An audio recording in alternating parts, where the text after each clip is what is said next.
Hey everyone, welcome back to another story while we build in Minecraft. Today I'm telling you about someone whose past came crashing back in the most unbelievable way. A twist that proves some people don't change, they just find a new target. But before we jump in, a huge shout out to everyone who keeps tuning in, leaving comments and supporting the channel. You're absolute legends, and your energy is what keeps these stories coming. This story follows someone who thought they'd finally moved on after cutting ties with a liar, a cheater, and a master manipulator. 3 years of healing and peace until the day their dad walked in with his new partner. And it was her, the very same woman they'd escaped, smiling like they were complete strangers. So, with that shock still lingering in the air, let's rewind to where it all began. I hadn't spoken to Maya in 3 years, not since she cheated on me with someone from her gym, lied to our entire friend group about why we broke up, and spent weeks after our split trying to convince everyone I was the toxic one. She painted me as controlling, jealous, unstable. By the time I realized what she was doing, half our mutual friends had already blocked me. So when I finally cut ties and moved on, I swore I'd never think about her again. Fast forward 3 years, my dad had been dating someone new for about 6 months, and he was clearly serious about her. He'd been alone since my mum passed 5 years ago, so seeing him happy again was honestly a relief. He kept talking about how kind she was, how easy things felt, how she just got him. He wanted us to meet, so he invited me to dinner at his place. I showed up with wine and an open mind, genuinely excited to meet the woman who put that spark back in his eyes. And then she walked into the room. Maya. I swear time stopped. She looked right at me, and for just a fraction of a second, I saw recognition flicker across her face. But then it was gone. She smiled warmly, extended her hand like we were strangers, and said it was so nice to finally meet me. My dad beamed. I stood there frozen, shaking her hand, my brain short-circuiting. She didn't flinch, didn't break character, just kept smiling like this was the most normal thing in the world. I barely made it through dinner. Every time I tried to process what was happening, she'd laugh at one of my dad's jokes or touch his arm affectionately, and I'd spiral all over again. Was she seriously pretending not to know me? Did my dad not know? How was this even possible? I kept waiting for her to slip up, to acknowledge the situation, but she never did. She played the role of the perfect, loving partner flawlessly. When I left that night, I sat in my car for 20 minutes just staring at the steering wheel. I thought about saying something, but what would I even say? Hey dad, your fiancée is actually my psychotic ex-girlfriend who ruined my life 3 years ago. He'd think I was insane. Or worse, he'd think I was jealous and trying to sabotage his happiness. So I said nothing. Over the next few months, I watched her work, and she was good, really good. She started small, making little comments to my dad about how I seemed distant, how I didn't seem happy for them, how she hoped I'd come around eventually. She'd do it when I wasn't there. So by the time I showed up, my dad was already primed to see me as the problem. Then she'd be extra sweet to me in person, and when I didn't match her energy, I looked like the jerk. She twisted every interaction. If I asked my dad a normal question about his plans, she'd later tell him I was interrogating him. If I mentioned feeling stressed about work, she'd suggest to him that I seemed unstable and maybe needed help. She poisoned every conversation before it even happened. And the worst part? My dad started pulling away. He stopped calling as much. When we did talk, he seemed guarded, like he was waiting for me to say something wrong. I tried telling him the truth. I really did. One night, after a particularly uncomfortable family dinner, I sat him down and explained that I knew Maya, that we'd dated, that she'd hurt me badly and was now pretending we'd never met. He stared at me like I'd grown a second head. Then he got angry. He accused me of being jealous, of trying to ruin the first real happiness he'd found since my mum died. He said I was acting childish, and that if I couldn't be happy for him, maybe I needed space to work on myself. That broke me. My own father thought I was making it up. She'd played it so perfectly that my truth sounded like a lie. Then came the breaking point. I got a text from Maya late one night. At first, I thought it was a pocket dial or something, but then I read it. It said, "He has no idea who I really am. This inheritance will set us up for life. Just need to make it to the altar and play nice for a year, maybe two. Then we're golden." I stared at that message for a full minute before it clicked. She'd sent it to me by accident. It was meant for someone else. And suddenly everything made sense. the timeline, the manipulation, the performance. She wasn't pretending not to know me because she'd moved on. She was pretending because this was a con. My dad was a mark. If you've made it this far into the chaos, you're as addicted to Reddit drama as I am. Make sure to subscribe and tell me where you're watching from in the comments below. Seriously, I need to know I'm not alone in this madness. I screenshot that text immediately. Then I screenshot every other message she'd ever sent me, every old photo I still had, every piece of evidence from our relationship 3 years ago. But I knew it wouldn't be enough. My dad was already convinced I was the problem. I needed more. So I hired a private investigator. I know that sounds extreme, but I was desperate. I gave the investigator everything I had, explained the situation, and asked them to dig into Maya's past. What they found was worse than I imagined. Maya had done this before, twice. She had a pattern. She'd target older men, usually widowers or divorcees with money, sweep them off their feet, marry them, and then divorce them a year or two later with massive settlements. She'd used different names, moved to different cities, but the blueprint was identical every time. One guy she'd married lost his house. Another had been so destroyed by the divorce that he'd filed for bankruptcy, and now she was doing it to my dad.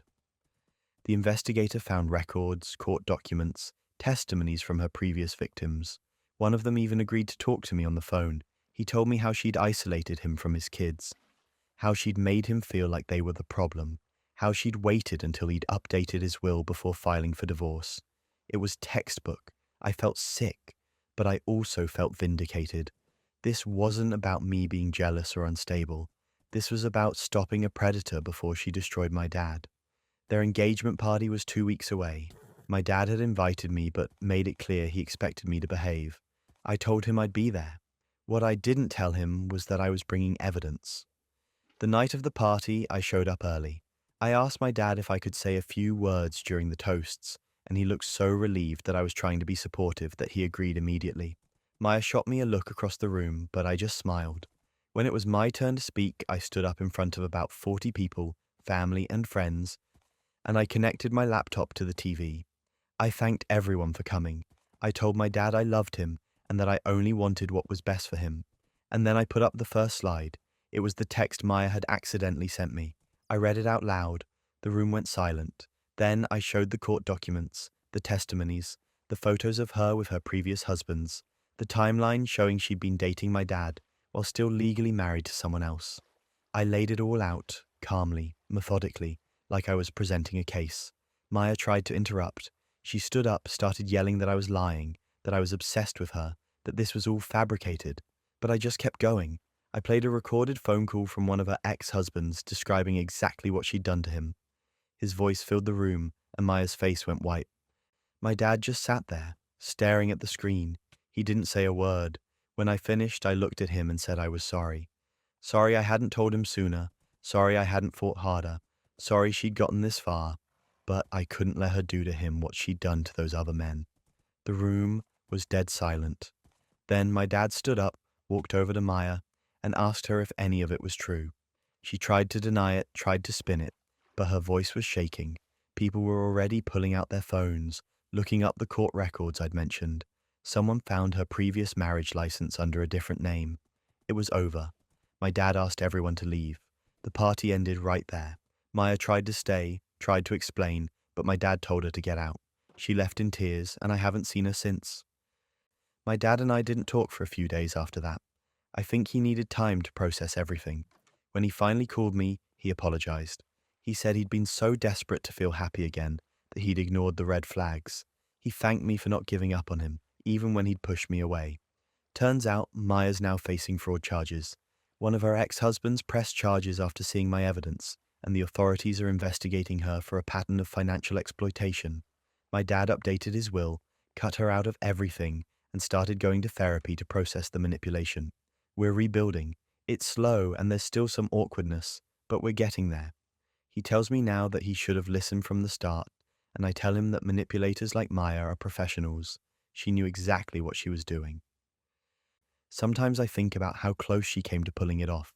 If she hadn't sent that text, if I hadn't hired that investigator, if I'd just given up when my dad accused me of lying, she would have won.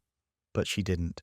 And honestly, watching her face when that evidence went up on the screen, that made every horrible month worth it.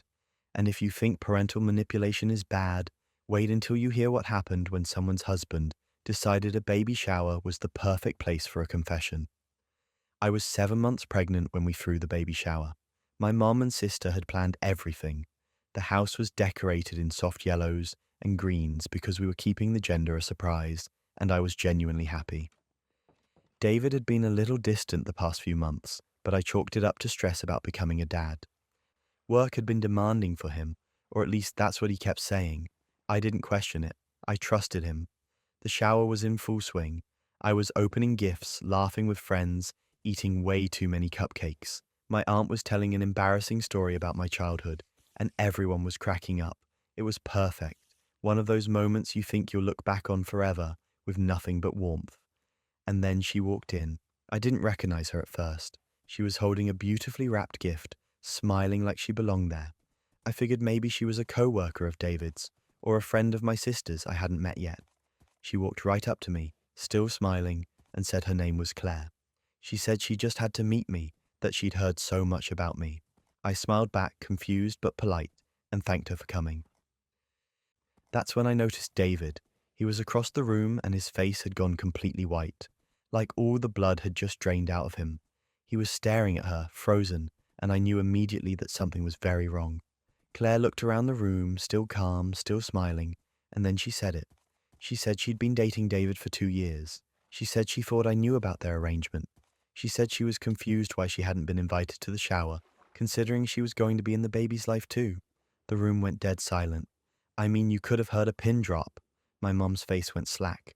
My sister stood up, and I just sat there, one hand on my belly, trying to process what I'd just heard.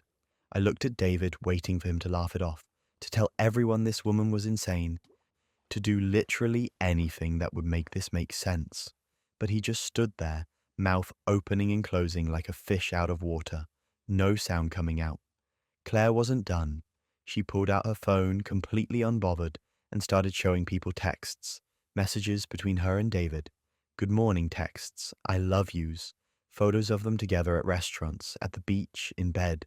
She scrolled through them like she was showing off vacation photos. People started pulling away from her, but she kept going. She pulled up hotel receipts, dinner reservations, a lease agreement for an apartment he'd rented for them. She said it so casually, like it was the most normal thing in the world. She explained that David had told her he was in a complicated marriage, that we were basically roommates, that he was planning to leave me after the baby was born. She said he'd promised her they'd start their life together once everything settled down. She said she'd been patient, understanding, supportive, and then she found out about the baby shower on his calendar and realized he'd lied about how involved he still was with me. So she decided to come see for herself. I'm not sure I've ever felt humiliation like that. I was sitting there, hugely pregnant, in front of everyone I loved, while a stranger dismantled my entire marriage with receipts. My hands were shaking. I couldn't breathe right. Someone, I think my sister, told Claire she needed to leave, but Claire just looked at me, and for the first time, I saw something almost like pity in her eyes. She said she was sorry, that she genuinely thought I knew, that David had made it sound like I was okay with everything. David finally found his voice. He started yelling that Claire was obsessed with him, that she was lying, that she'd been stalking him, and this was all fake. He said she was a crazy co-worker who'd become fixated on him, and that none of it was real. But Claire didn't even flinch. She just pulled up the lease agreement again and zoomed in on his signature. She showed a text from 2 days ago where he'd told her he loved her and couldn't wait to start their future together. She had everything: dates, times, proof of payments. She'd come prepared. My mom asked everyone to leave. People filed out quietly, awkwardly, some hugging me on the way out, most too stunned to say anything. Claire left too, but not before handing me a flash drive. She said it had copies of everything, just in case I needed it. Then she looked at David and told him he was a coward. And honestly, she wasn't wrong. Once everyone was gone, I sat there in the wreckage of what was supposed to be one of the happiest days of my life, and I asked David if any of it was true. He tried to deny it at first, but I just stared at him, and eventually he crumbled. He admitted to the affair, said it had started as a work thing, that it didn't mean anything, that he loved me and wanted our family. He said Claire had misunderstood, that he'd never promised to leave me, that she'd twisted everything. I asked him about the apartment. He went quiet. Turns out he'd been living this whole double life for 2 years, splitting time between us, telling Claire I was cold and distant, telling me work was keeping him busy. He'd been playing both sides, keeping his options open and apparently planning to decide which life he wanted after the baby came. The audacity is genuinely staggering. I told him to get out. He tried to argue, said we could work through this, that he'd end things with Claire, that he'd made a mistake. I just pointed to the door. My sister stayed with me that night, and by the end of the week, I'd filed for divorce. My lawyer loved Claire's flash drive. It had everything we needed. Text messages where David talked about hiding money, plans to keep the apartment secret, conversations about how he'd handle custody if we split. It painted a picture of someone who'd been strategically planning his exit while keeping me in the dark. The lease agreement alone was damning since he'd used joint account money to pay for it without my knowledge. David tried to fight the divorce at first, said I was being irrational, that I wasn't thinking clearly because of hormones, that we owed it to our daughter to try. But once my lawyer started laying out the evidence, his tune changed real quick. He agreed to almost everything I asked for. Full custody with visitation rights, the house, child support, everything. He didn't have a choice. If it had gone to court, he would have been destroyed. The whole thing was finalized 2 months after my daughter was born. David tried reaching out a few times, sent long, apologetic texts about how he'd ruined everything and wanted another chance. I blocked his number. He sees our daughter every other weekend, and we communicate only through a co-parenting app. It's cold and transactional, and that's exactly how I want it. Claire reached out once, a few months later. She apologized again and said she'd ended things with David the same night as the shower. Said once she realized how deep his lies went, she couldn't trust anything he'd told her either. I appreciated the message, but I didn't respond. I just wanted to move on. My daughter's almost 2 now, and honestly, we're thriving. It's just the two of us, and I wouldn't have it any other way. I look at her sometimes and think about how that baby shower could have been the worst day of my life. And in some ways, it was. But it was also the day I found out the truth before I wasted any more years on someone who didn't deserve me. David's still trying to play the victim to anyone who'll listen. Says I didn't give him a chance to fix things, that Claire manipulated both of us, that I turned his family against him. But the people who matter know the truth. And honestly, I don't care what he tells himself to sleep at night. The best revenge really is just living well, and we're doing just fine. Family drama doesn't end with husbands and exes. Sometimes the person who stabs you in the back is the one who's supposed to have it forever. It started with a message from someone I'd never met. They asked why I was ignoring their texts, and when I was planning to send the charity donation receipts I'd promised.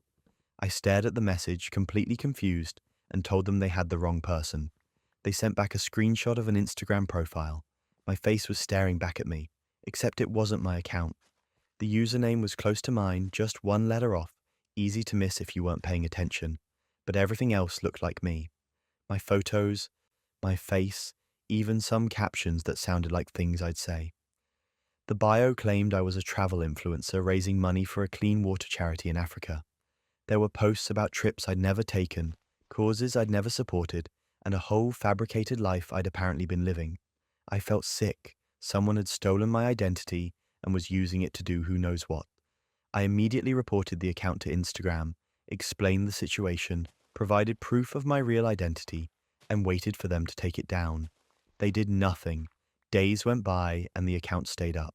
I kept reporting it, kept sending emails, kept trying to get someone at Instagram to actually look at what was happening. But I got the same automated responses over and over. Meanwhile, the messages kept coming. People asking me for updates on donations. People saying they'd sent money and wanted to know when the project would be completed. People accusing me of being a scammer. Then a friend sent me another message. She'd found the account too and noticed that whoever was running it had been DMing people, building relationships, asking for money. Some people thought they were dating me. Others thought they were supporting a legitimate charity. All of them had been lied to. I started digging through the account's followers and the people who'd been tagged in posts. I found dozens of victims. Some had sent hundreds of dollars.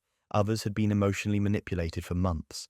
thinking they were in a real relationship with me. One person told me they'd been talking to this version of me every day for half a year, sharing personal struggles, believing they'd found someone who understood them.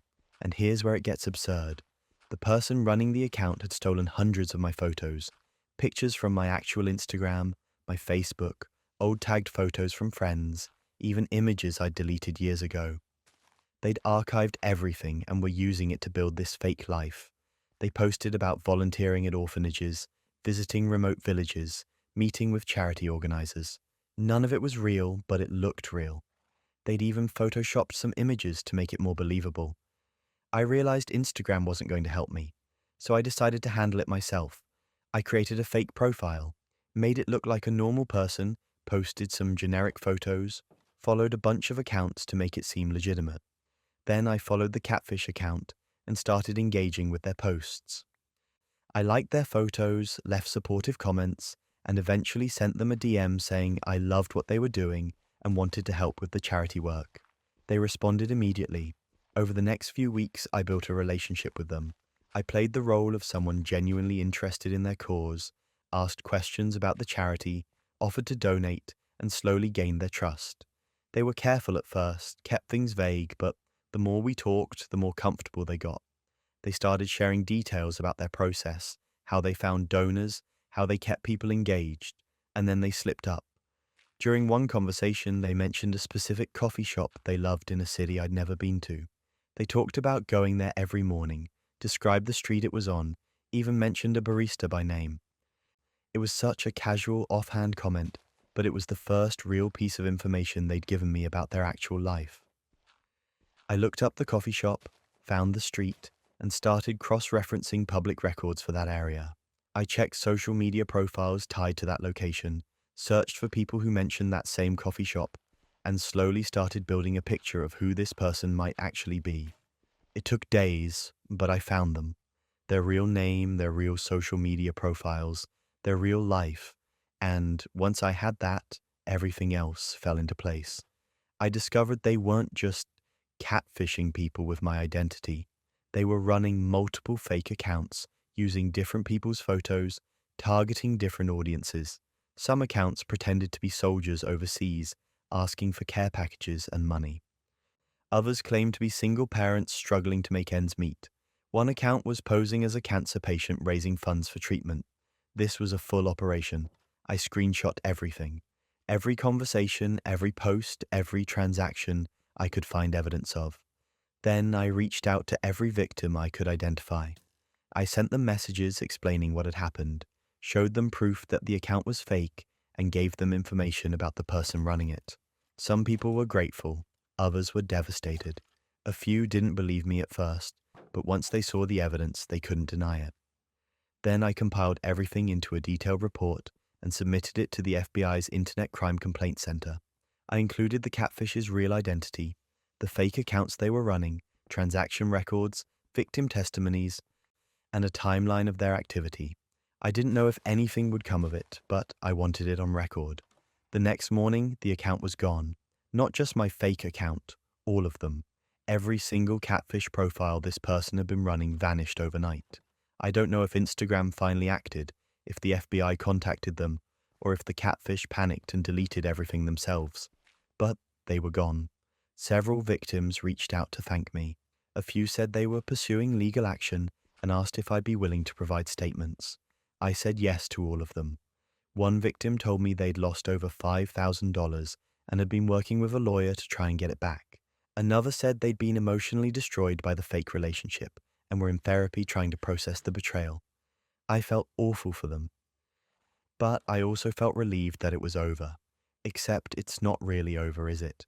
Because now I'm obsessed with monitoring my digital footprint. I reverse image search my photos constantly. I check for fake accounts using my name. I've locked down every privacy setting I have and barely post anything publicly anymore. The idea that someone could just take my face, my life, and use it to hurt people still keeps me up at night. I think about the person who did this sometimes. I wonder if they faced any real consequences, or if they just moved on to someone else's photos and started the whole scam over again. I wonder if they feel any guilt about the people they manipulated, the money they stole, The trust they destroyed? Probably not. People like that don't usually have that kind of self-awareness. But at least I stopped them from using my face to do it, and I made sure their victims knew the truth. That's something. I also learned that Instagram's reporting system is basically useless. You can have your entire identity stolen, provide mountains of evidence, and still get nothing but automated responses. It's infuriating.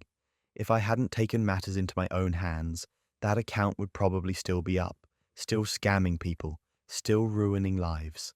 So yeah, if anyone ever tries to tell you that these platforms care about protecting users, just know they don't. Not unless you force their hand. And even then, it's a gamble. The whole experience left me paranoid and exhausted, but also kind of proud. I went full detective mode and actually pulled it off. I found someone who thought they were untouchable, exposed them, and helped their victims get some closure. That's more than most people get in these situations. And honestly, watching those accounts disappear overnight, that felt like justice. But online betrayal is nothing compared to the devastation of being sabotaged by the people you trust most at work. I spent 6 months on that campaign. 6 months of late nights, weekends at coffee shops, research deep dives, focus group analysis, everything. It was the kind of project that doesn't come around often. The kind that could actually change the trajectory of a company's entire brand strategy. And I knew it was good. Really good. The concept was simple but bold. Our company had been playing it safe for years, sticking to the same tired messaging, the same demographic targets, the same aesthetic. I proposed we flip the script completely. New visual identity, new tone, new audience segments we'd been ignoring. I built out mock campaigns, projected ROI, competitor analysis, the whole package. It was easily the best work I'd ever done. My boss Kevin had been checking in periodically, asking how it was going, offering vague encouragement. He seemed supportive, even excited. So when I finished the draft, I did what I was supposed to do. I sent it to him for feedback before the big executive presentation. Standard protocol. I wanted to make sure everything was aligned before I pitched it to the C-suite. Kevin scheduled a meeting to go over it. We sat in his office, and I walked him through the entire deck, slide by slide, explaining the strategy, the research, the execution plan. He nodded along, asked a few questions, took notes. At the end, he looked up and said, "This is brilliant. You've really outdone yourself." I remember feeling proud, validated, like all those late nights had paid off. He said he'd give me detailed feedback by the end of the week and that we'd present it together at the executive meeting the following Monday. I left that meeting feeling good, optimistic, ready to finally get some recognition for the work I'd been putting in. The executive meeting was scheduled for 10 in the morning. I showed up 15 minutes early, deck loaded on my laptop, notes printed, ready to go. Kevin was already in the conference room, chatting with the VP of Marketing and the CEO.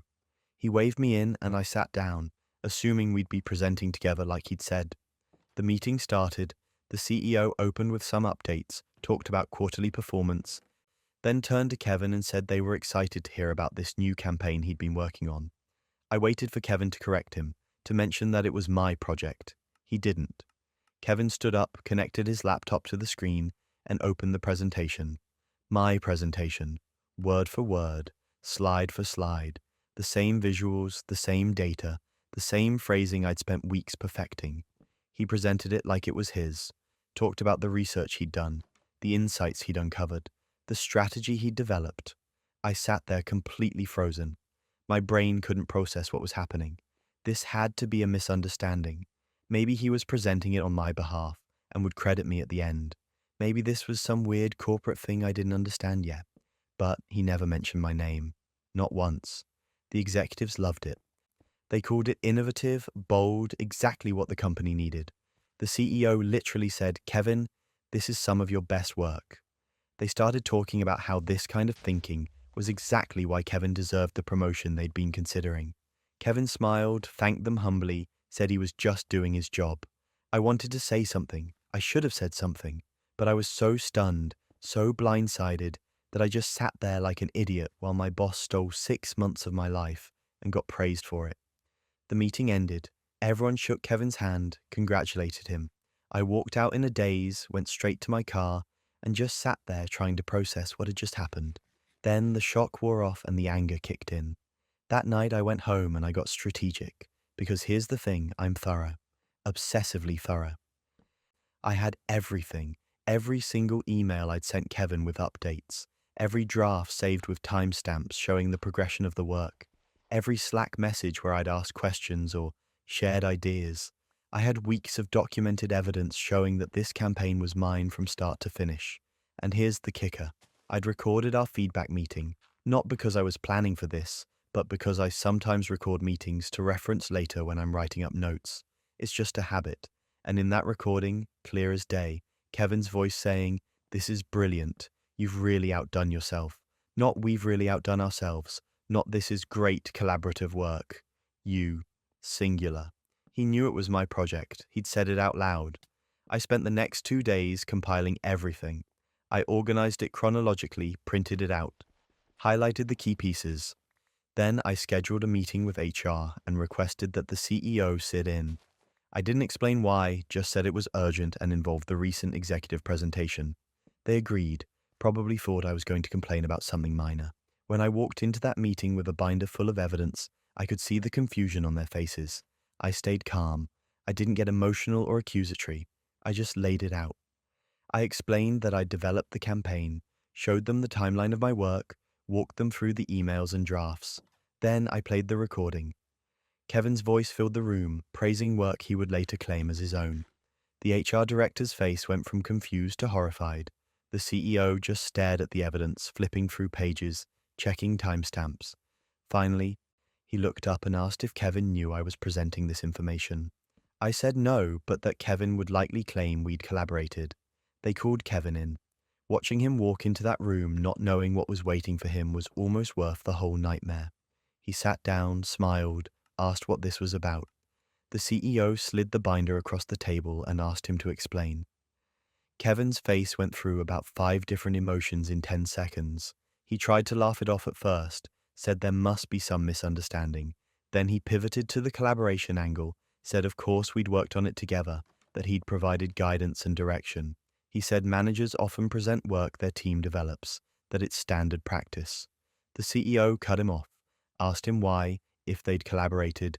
Kevin had never mentioned my involvement in the presentation, asked him why his name was on the deck as the sole author when the original files clearly showed mine, asked him to explain the recording where he explicitly praised my work.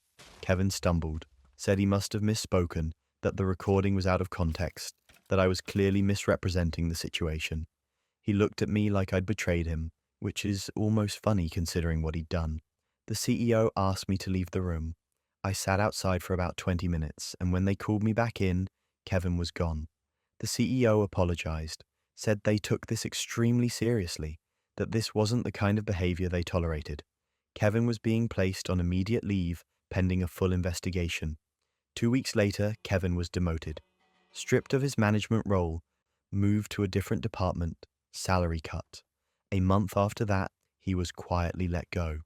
The official reason was performance issues, but everyone knew what had really happened.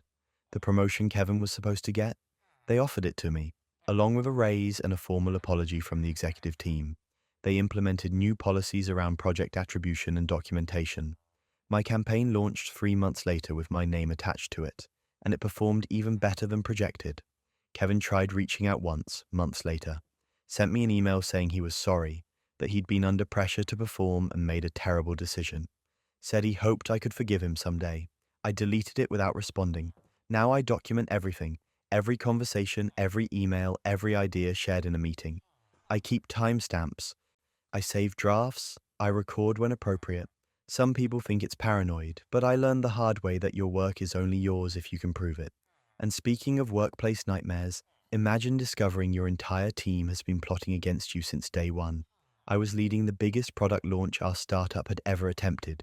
We'd been working on this project for 8 months, and if it succeeded, we'd secure Series B funding and basically guarantee the company's future for the next few years. If it failed, we were done. No pressure, right? My team was incredible, or at least I thought they were. We had daily stand-ups, collaborative brainstorming sessions, late nights fueled by pizza and energy drinks. Everyone seemed invested. My co-lead Jake was especially supportive. He'd constantly check in. offer to take things off my plate, tell me I was doing great. I genuinely thought we were building something special together, not just the product, but the team itself. 2 weeks before launch, I was working late at the office. Most people had gone home, but I was still there tying up loose ends. I needed to reference a document Jake had mentioned earlier, something about our rollout timeline. He'd said it was in our shared drive. I searched for it, clicked on a few folders, and that's when I saw it. A Google Doc titled Plan B. I almost scrolled past it, but something made me pause. We didn't have a Plan B. Our strategy was locked in. We'd agreed on everything weeks ago. Curious, I clicked on it. What I found made my stomach drop. It was a detailed point-by-point strategy to sabotage the launch. I'm talking spreadsheets, timelines, assigned roles. They'd planned everything. The document outlined how to introduce bugs into the codebase at the last minute, how to miss critical deadlines in ways that would look like my oversight, how to create chaos during the launch event itself.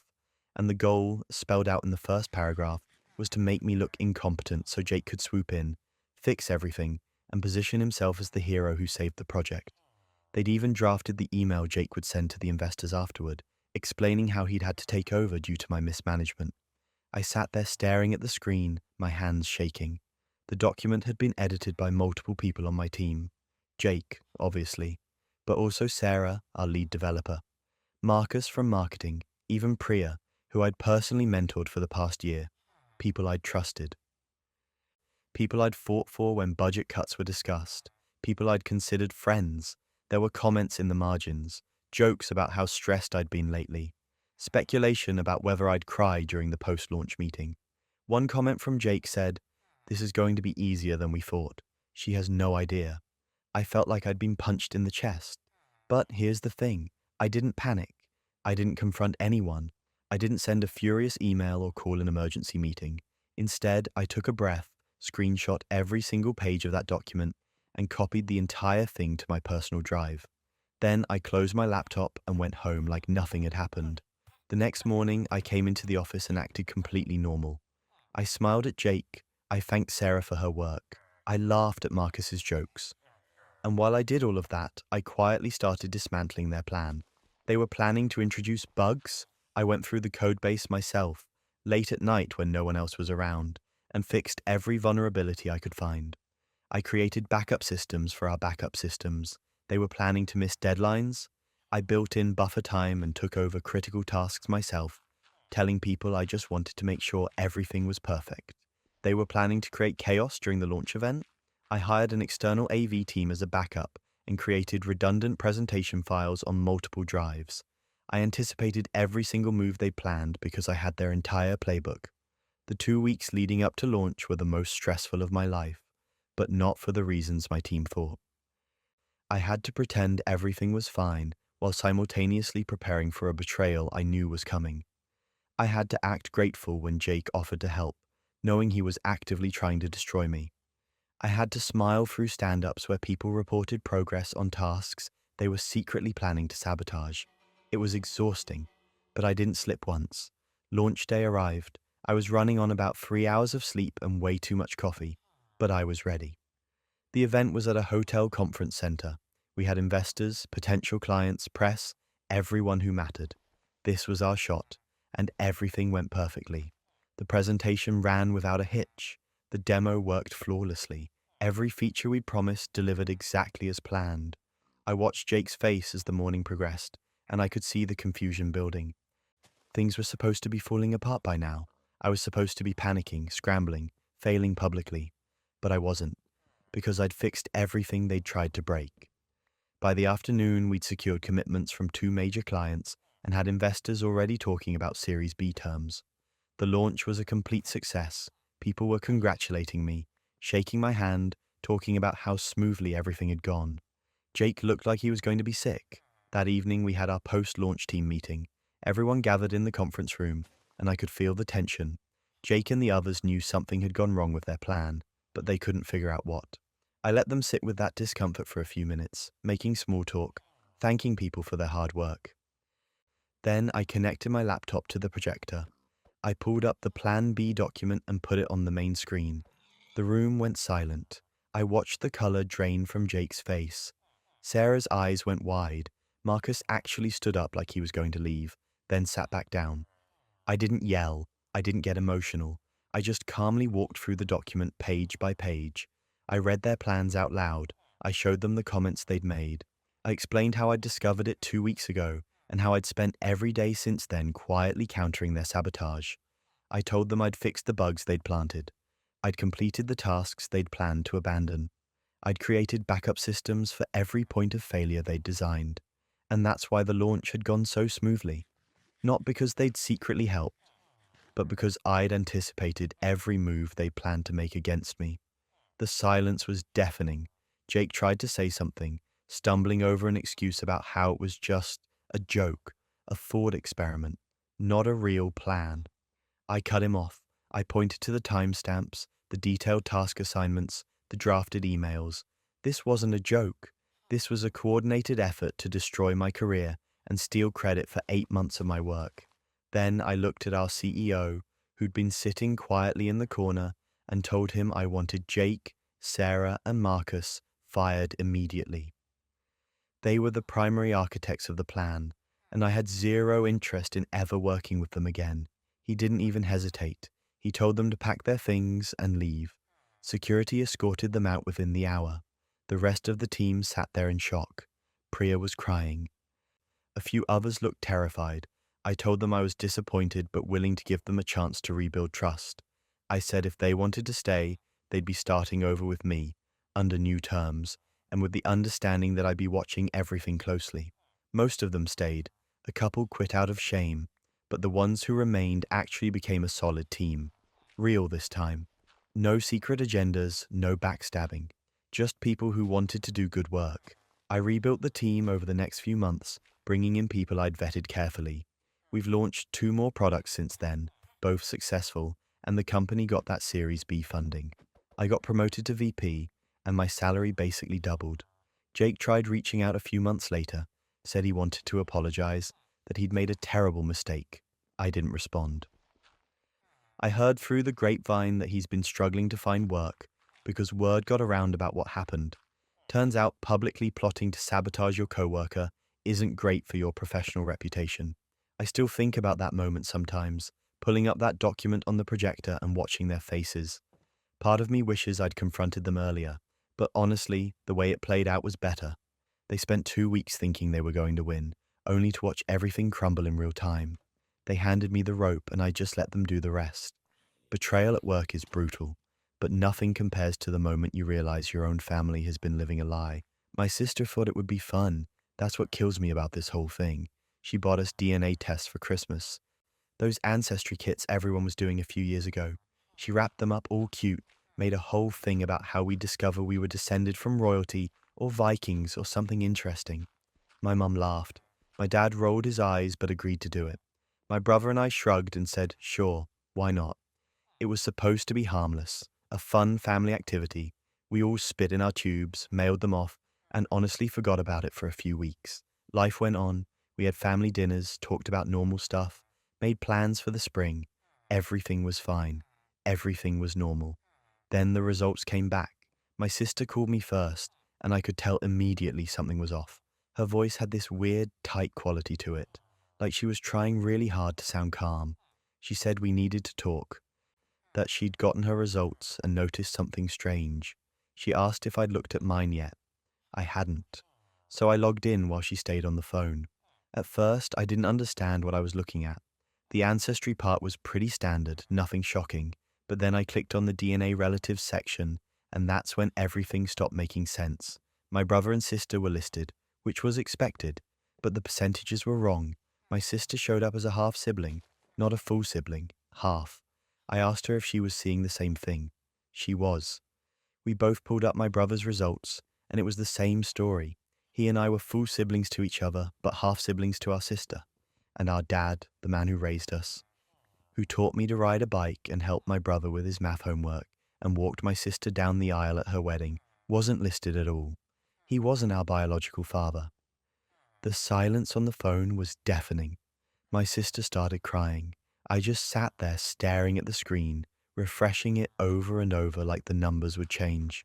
They didn't. We decided to meet up before saying anything to our parents. The three of us sat in my sister's living room, laptops open, comparing results, trying to find some explanation that wasn't the obvious one.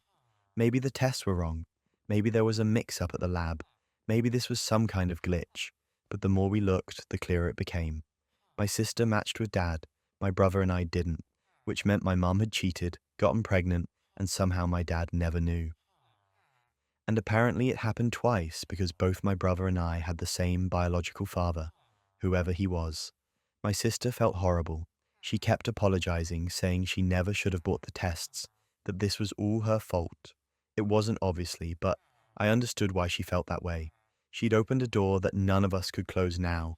We agreed we had to tell our parents. There was no way around it. So we set up a family dinner, just the five of us, and I've never felt dread like that in my life. The whole drive over, I kept thinking about what this would do to my dad. The man who'd been there for everything, every scraped knee, every science fair project, every stupid teenage mistake. He was my dad in every way that mattered, and now I had to tell him he wasn't my dad at all. Dinner started normal enough. My mom had made lasagna. My dad was talking about some project he was working on in the garage. My sister could barely look at anyone. Finally, my brother just said it. He said we needed to talk about the DNA results, that something had come up. My mum's face changed instantly. It was like watching someone realize they'd been caught. My dad just looked confused. He asked what was wrong, if someone was sick. I pulled up my results on my phone and showed him, explained what the percentages meant, watched his face as he processed it. He went quiet, didn't say anything for a long time, just sat there staring at the phone. Then he looked at my mum and asked if it was true. She tried to deny it at first, said the test must be wrong, that these things weren't accurate, that there had to be some mistake. But my dad just kept staring at her. And eventually she broke.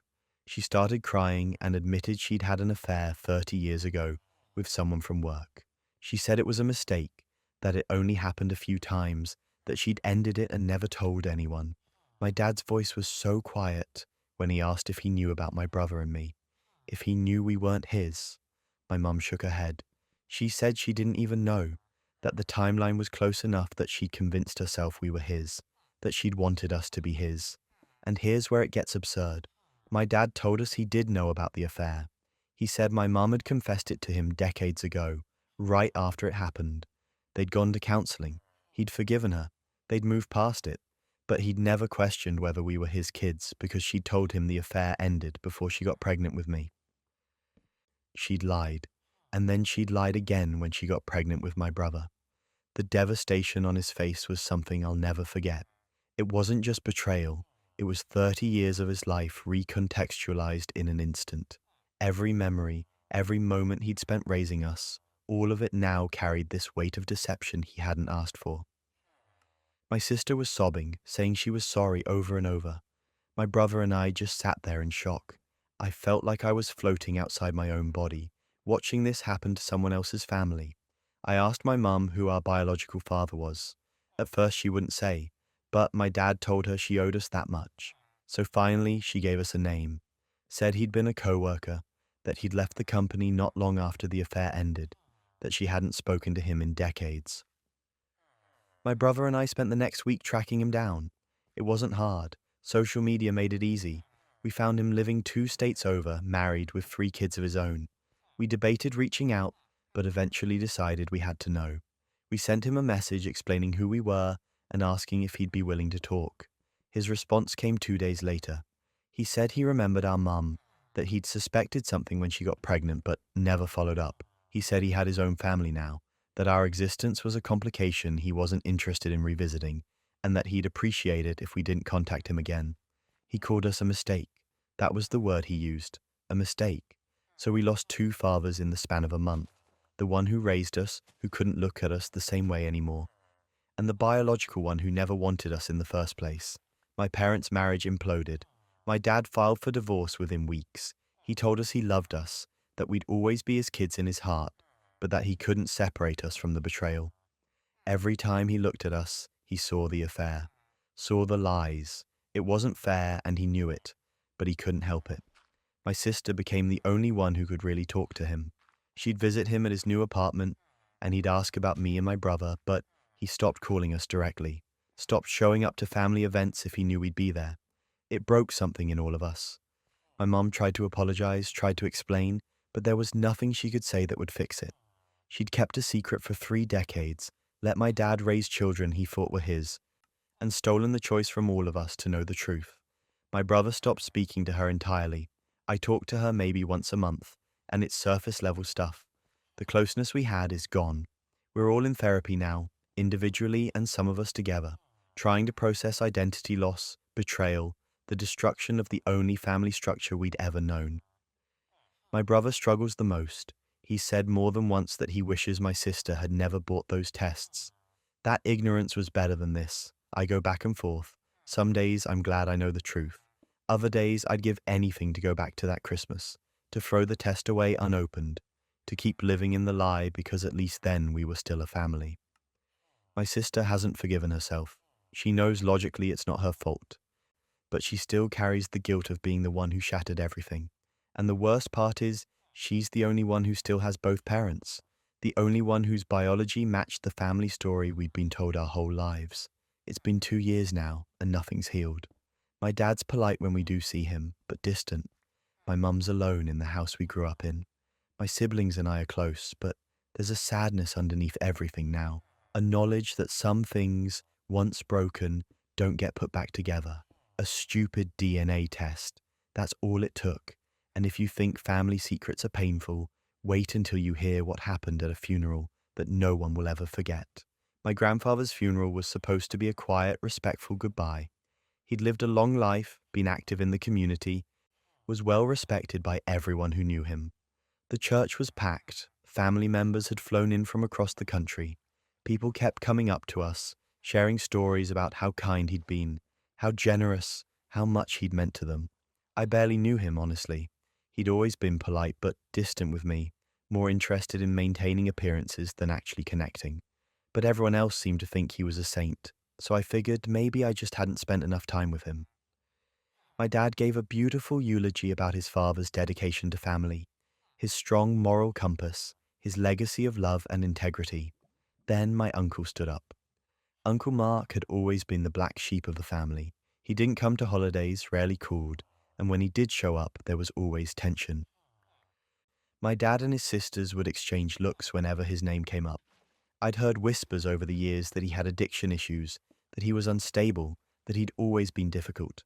The general family narrative was that Mark had problems and nobody quite knew why. He walked to the front of the church without being invited to speak. My grandmother's face went white. My dad half stood from his seat, like he was going to stop him, but Mark was already at the microphone. He said he had something to say about his father, about the real man, not the sanitized version everyone was eulogizing. And then he said it. He said our grandfather had abused him, physically, emotionally, violently, for years. He said it had happened to his siblings too, to my dad and aunts, and that their mother, my grandmother, had known the entire time and done nothing to stop it. The room went dead silent for about 3 seconds. Then it exploded.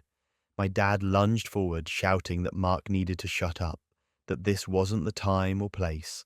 One of my aunts started sobbing. Another aunt stood up and screamed that Mark was a liar, that he'd always been a liar, that he was doing this for attention because he couldn't handle not being the center of everything. But my youngest aunt, the one who'd always been the quietest, just sat there with tears streaming down her face, and that told me everything. My grandmother collapsed, literally fell out of her seat. People rushed to help her, someone called for a doctor, and the whole funeral descended into chaos. Mark just stood there at the microphone, tears running down his face, and said he was done protecting a dead man's reputation. He said he'd carried this for 40 years and he wasn't carrying it anymore. Then he walked out. The service ended abruptly. Half the family followed Mark outside to scream at him. The other half stayed with my grandmother, who was sobbing and saying Mark had always been troubled, that he didn't know what he was saying, that grief made people say terrible things. I sat there trying to process what had just happened. My perfect family, the one I'd grown up thinking was so normal and functional, had just imploded in the middle of a church, and based on the reactions, based on the way some people denied it while others broke down, I was pretty sure Mark was telling the truth. That's when everything unraveled. Over the next few days, the family split into camps.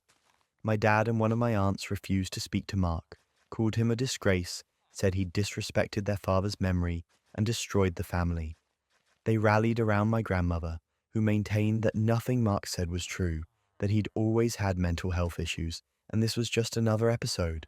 But my youngest aunt reached out to Mark, and then she reached out to me. She said she needed to tell someone, that she couldn't keep quiet anymore. She confirmed everything. She told me about the beatings, the screaming, the way their father would lose his temper over nothing and take it out on them. She said their mother would just leave the room, pretend it wasn't happening, and then act like everything was fine the next day. She said Mark got the worst of it because he tried to fight back. He'd tried to protect his siblings, and that made their father angrier. By the time Mark was a teenager, he was drinking to cope. By the time he was in his 20s, he'd been labeled the problem child, the troubled one, the one who couldn't get his life together. Nobody ever asked why. I felt sick.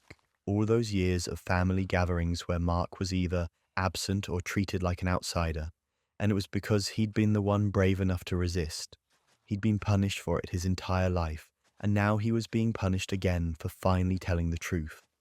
I started reaching out to other family members, the ones who weren't in my dad's immediate circle, extended family, cousins, people who'd grown up around my grandfather, and more stories started emerging. One cousin told me about a time she'd witnessed my grandfather grab Mark by the throat and throw him against a wall. She'd been 8 years old and thought it was normal, thought all dads did that. Another relative mentioned that my grandmother had once showed up to a family event with bruises she'd tried to cover with makeup. Nobody had said anything. The picture that formed was of a man who'd been charming and generous in public, cruel and violent in private. A man who'd built his reputation on being a pillar of the community while terrorizing his own family behind closed doors, and a woman who'd chosen to protect that reputation instead of protecting her children. I confronted my dad, asked him directly if what Mark said was true. He got defensive, said it wasn't that simple, that I didn't understand what it was like back then, that their father had his flaws, but he'd also provided for them and given them opportunities. He said Mark was exaggerating, making it sound worse than it was. But he didn't deny it. That's what got me. He didn't actually deny that the abuse happened. He just minimized it, justified it, made excuses for it. And that made me realize he'd been doing that his whole life. He'd convinced himself that what happened to him wasn't that bad, and he'd convinced himself that Mark was the problem for not being able to move past it. I told my dad I believed Mark. That changed our relationship permanently. The family split completely after that. Half of us cut off my grandmother. We couldn't look at her the same way, knowing she'd stood by and let it happen, knowing she'd spent decades protecting her husband's image while letting her son be labeled the family failure. The other half accused us of betraying her, of believing lies, of destroying the family over ancient history that should have stayed buried. There was a meeting at one point where people tried to mediate, tried to bring everyone back together. It was a disaster. Mark showed up and tried to explain, tried to get people to understand that he wasn't trying to hurt anyone, he just couldn't keep living a lie. My dad accused him of timing it for maximum impact, of choosing the funeral specifically to cause pain. My grandmother cried and said she'd done the best she could with what she knew at the time. That meeting ended with people screaming at each other and Mark walking out again. We haven't all been in the same room since. I spent months processing all of this. The grandfather I'd been told to respect and honor had been a monster. The grandmother I'd thought was sweet and kind had been complicit in abuse. The uncle I'd been taught to pity and keep at arm's length had been the bravest person in the family. Everything I thought I knew about where I came from was a lie. Mark and I talk now. I apologized for not reaching out sooner, for believing the narrative I'd been fed about him. He said it wasn't my fault, that the whole family had been conditioned to see him as the problem. We're building a relationship, slowly. He's in therapy, has been for years, and he's actually doing okay. Better than okay, considering everything. My dad and I barely speak, same with the aunts and uncles who chose my grandmother's side. They see me as a traitor, someone who turned their back on family. I see them as people who chose a comfortable lie over an uncomfortable truth. Family gatherings don't happen anymore. Holidays are split. Cousins take sides. It's messy and painful and there's no fixing it. Some wounds are too deep, some betrayals too fundamental. But I'm glad Mark spoke up. I'm glad he refused to take the lie to his own grave just to make everyone else comfortable. He deserved to be heard. He deserved to be believed. And honestly, our family deserved to shatter. It was built on a foundation of silence and shame, and those things don't hold. Sometimes the people who claim to protect you are the ones rewriting your reality. Just like what happened when a mother decided her version of the past was the only one that mattered. My mum has always been the perfect mother. At least, that's what everyone else thinks. PTA president for 6 years straight, community volunteer, the kind of person who bakes cookies for every school event and remembers everyone's birthday. People love her. They see this warm, generous, selfless woman who dedicates her life to helping others. But that's not the mom I grew up with. Behind closed doors, she was different. Controlling, manipulative, emotionally abusive in ways that are hard to explain to people who've never experienced it. She didn't hit me. She didn't scream constantly. It was subtler than that. It was the way she'd twist every conversation to make me feel guilty. The way she'd punish me with silence for days if I didn't do exactly what she wanted. The way she'd tell me I was selfish, ungrateful, broken, and then turn around and brag to her friends about what a wonderful daughter she had. I spent my entire childhood walking on eggshells, trying to figure out which version of her I'd get that day. And I thought it was normal. I thought every kid felt like they were constantly disappointing their parents, constantly failing to measure up, constantly one mistake away from losing their love.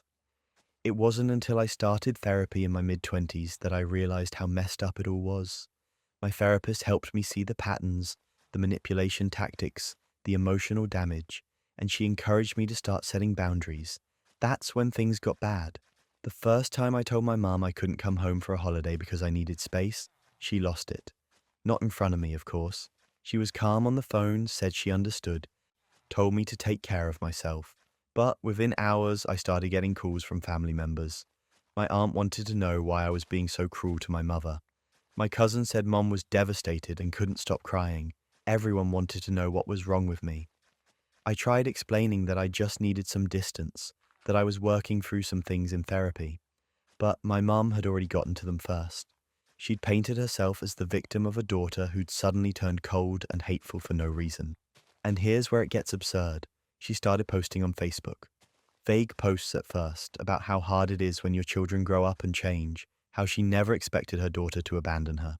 People commented with support, told her she was such a good mum and I'd come around eventually. Then the posts got more specific. She talked about ungrateful children who make up stories, who blame their parents for their own problems, who try to rewrite history. She never said my name, but everyone knew who she was talking about. Family members started taking sides. Some reached out to me asking what was going on, but most just believed her version. Because why wouldn't they? She'd spent decades building this image of the perfect mother. I was just the troubled daughter who'd clearly lost her way. I tried to ignore it. My therapist said engaging would only make things worse. But then my mom escalated. She posted a long status about how her daughter was spreading lies about her childhood, making false accusations of abuse, trying to destroy her reputation. She said I was mentally unstable, that I needed help, that she was heartbroken watching me spiral. The post got hundreds of comments. People I'd known my whole life were calling me cruel, selfish, a liar. Someone even said I should be ashamed of myself for attacking such a loving mother. And my mum just kept responding to comments, playing the victim, saying she didn't know what she'd done to deserve this. I snapped. I'd spent years protecting her, keeping quiet about what really happened, letting her maintain her perfect image. But she'd crossed a line. She was publicly calling me a liar, painting me as unstable, turning everyone against me, and I was done protecting her. I wrote a post, a long, detailed, calm account of my childhood. I didn't exaggerate. I didn't get emotional. I just laid out specific examples. The time she locked me in my room for an entire weekend because I'd forgotten to thank her for dinner. The years of telling me I was too sensitive, too dramatic, too broken to ever be loved. The way she'd isolate me from friends if she felt I was getting too independent.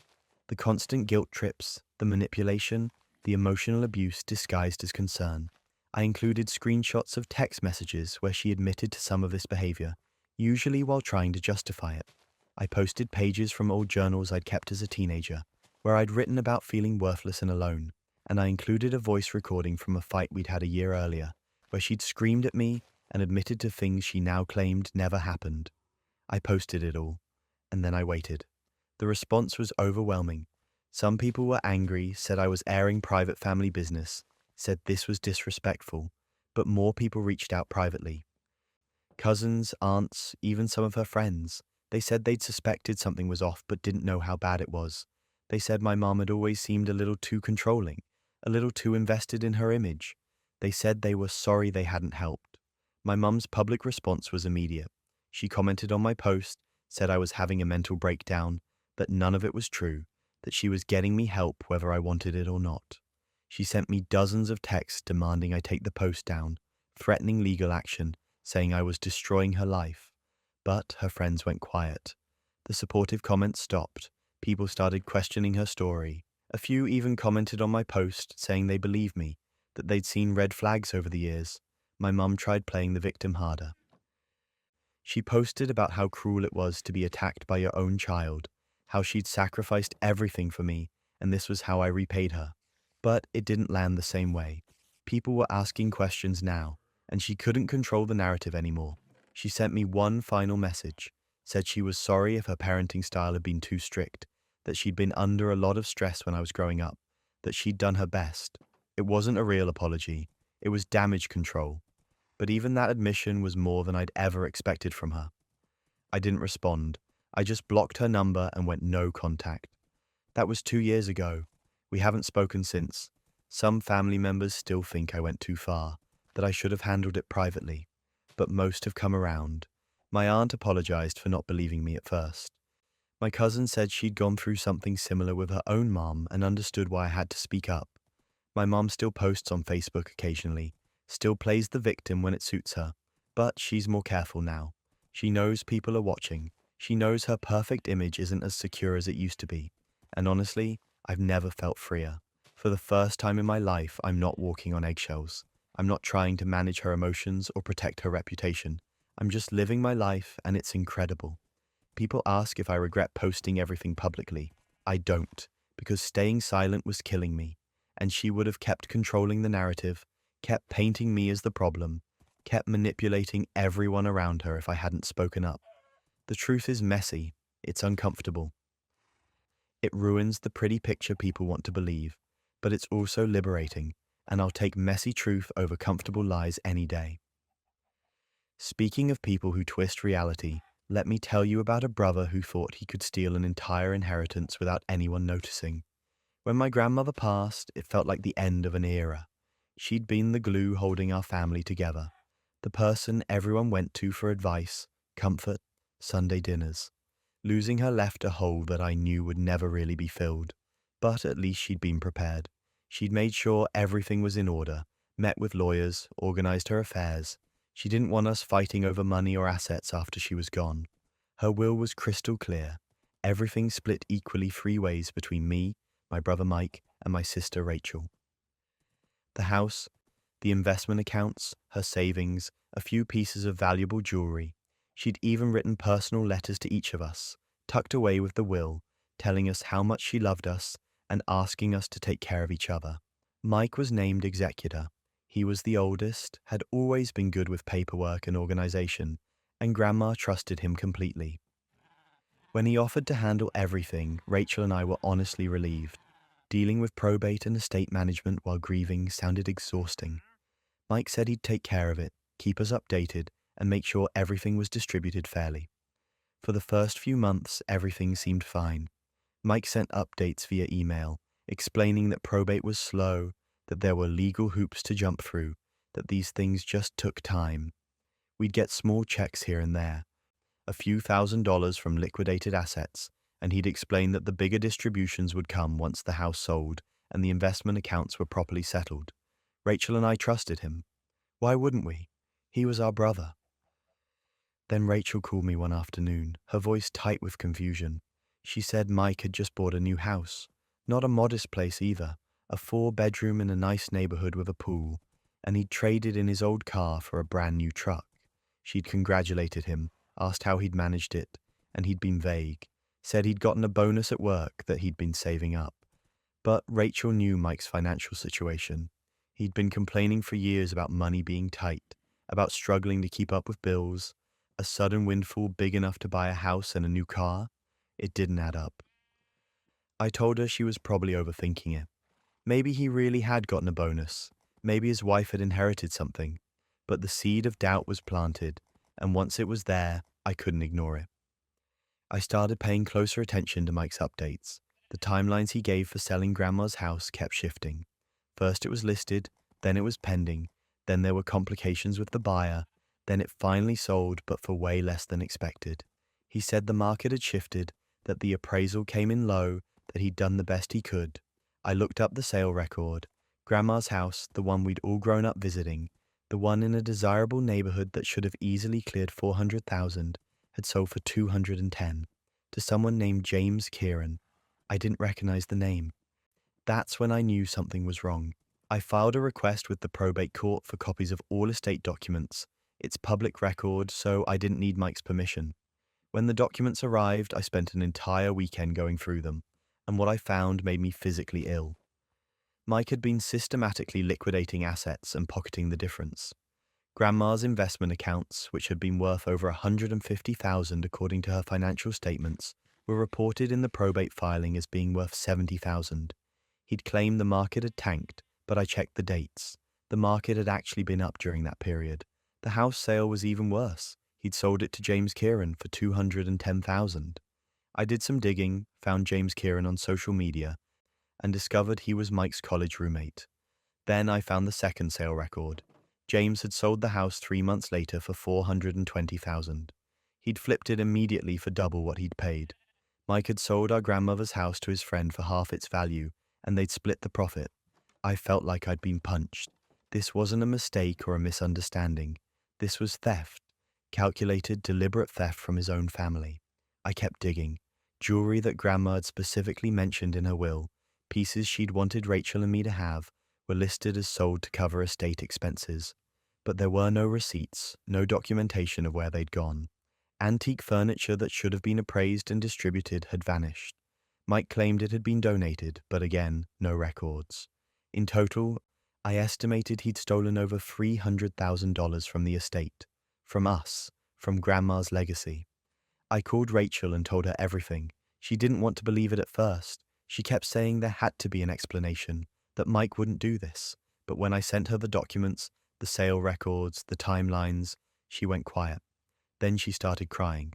We hired a lawyer, a good one who specialized in estate litigation. We filed a lawsuit against Mike, provided all the evidence I'd gathered, and requested he be removed as executor immediately. Mike's response was predictable. He called me, furious, said I was tearing the family apart over nothing. He said I didn't understand how estate management worked, that I was being paranoid and vindictive. He tried to say the low sale price on the house was legitimate, that his friend had given us a fair offer when no one else would. I asked him why his friend had sold it 3 months later for twice the price. He hung up on me. His lawyer sent us a letter claiming everything had been handled appropriately, that we were misinterpreting standard estate procedures. But when we subpoenaed his bank records and his friend's bank records, the truth became impossible to deny. There were transfers between Mike and James Kieran shortly after the house sale, texts between them discussing how to make the transaction look legitimate, emails where Mike joked about his sisters being too trusting to notice. The court removed him as executor within weeks. A neutral third party was appointed to finish managing the estate, and that's when the full scope of Mike's theft became clear.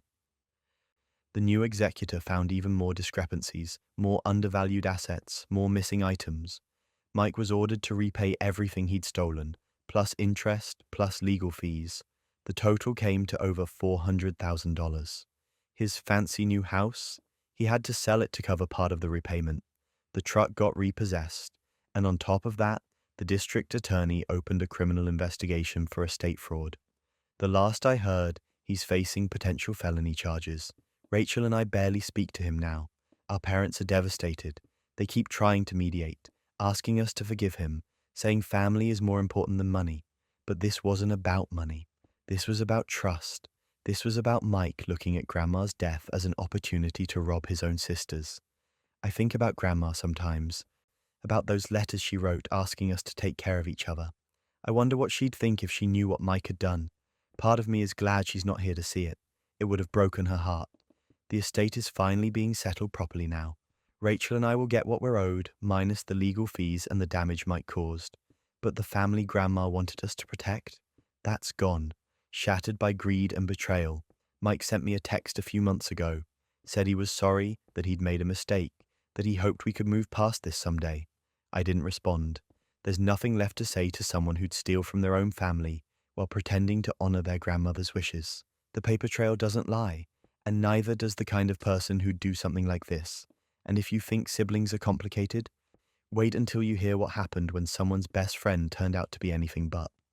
My fiancé Tom and his best friend Rachel have been inseparable since college. They met freshman year, had the same friend group, stayed close after graduation. When Tom and I started dating 3 years ago, Rachel was one of the first people he introduced me to.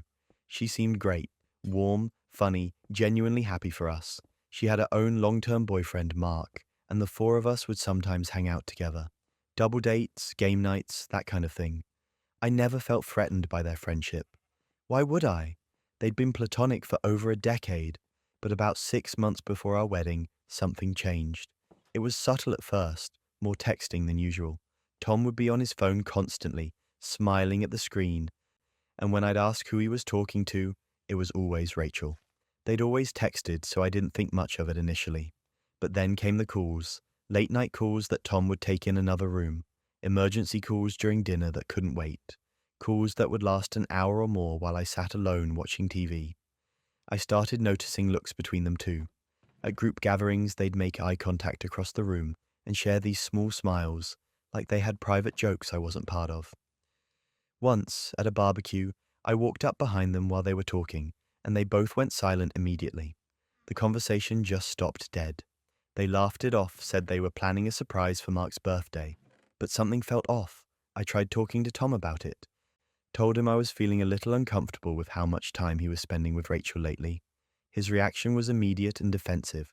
He said I was being jealous and insecure, that Rachel was his best friend, and he wasn't going to apologize for that. He made me feel like I was the problem, like I was being controlling or unreasonable. So I backed off. I didn't want to be that person. The jealous fiancée who couldn't handle her partner having female friends, but the feeling didn't go away.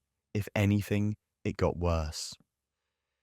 3 weeks before the wedding, Tom left his laptop open on the kitchen table while he went to take a shower. I wasn't snooping. I just walked past and saw his email was up. And there, in his drafts folder, was an unsent email to Rachel. The subject line was blank, but the message said everything. I can't keep pretending. I love you. I don't want to marry her. We need to talk about what we're going to do. I stood there staring at the screen, reading it over and over, waiting for it to make sense in some other way. But there was no other interpretation. My fiancé was in love with his best friend, and he didn't want to marry me. I felt like I'd been hit by a truck. My hands started shaking. I screenshot the email, sent it to myself, then closed the laptop exactly how I'd found it. Tom came back from the shower a few minutes later, and I acted completely normal. I don't know how I managed it, but I smiled and asked what he wanted for dinner, like my entire world hadn't just imploded. That night, after Tom fell asleep, I took his phone into the bathroom and went through his messages. I know it's a violation of privacy. I know people will judge me for it, but I had to know how deep this went. Turns out, pretty deep. There were months of messages between him and Rachel. Months. They'd been having an emotional affair the entire time we were planning our wedding. The messages started casual, normal friend stuff. But somewhere around the time we sent out save the dates, the tone shifted. They started talking about their feelings, about how confused they were, about how they'd always wondered what if. Rachel would send him messages late at night saying she couldn't stop thinking about him. Tom would respond saying he felt the same way, but didn't know what to do. They talked about how guilty they felt, but also how right it felt when they were together.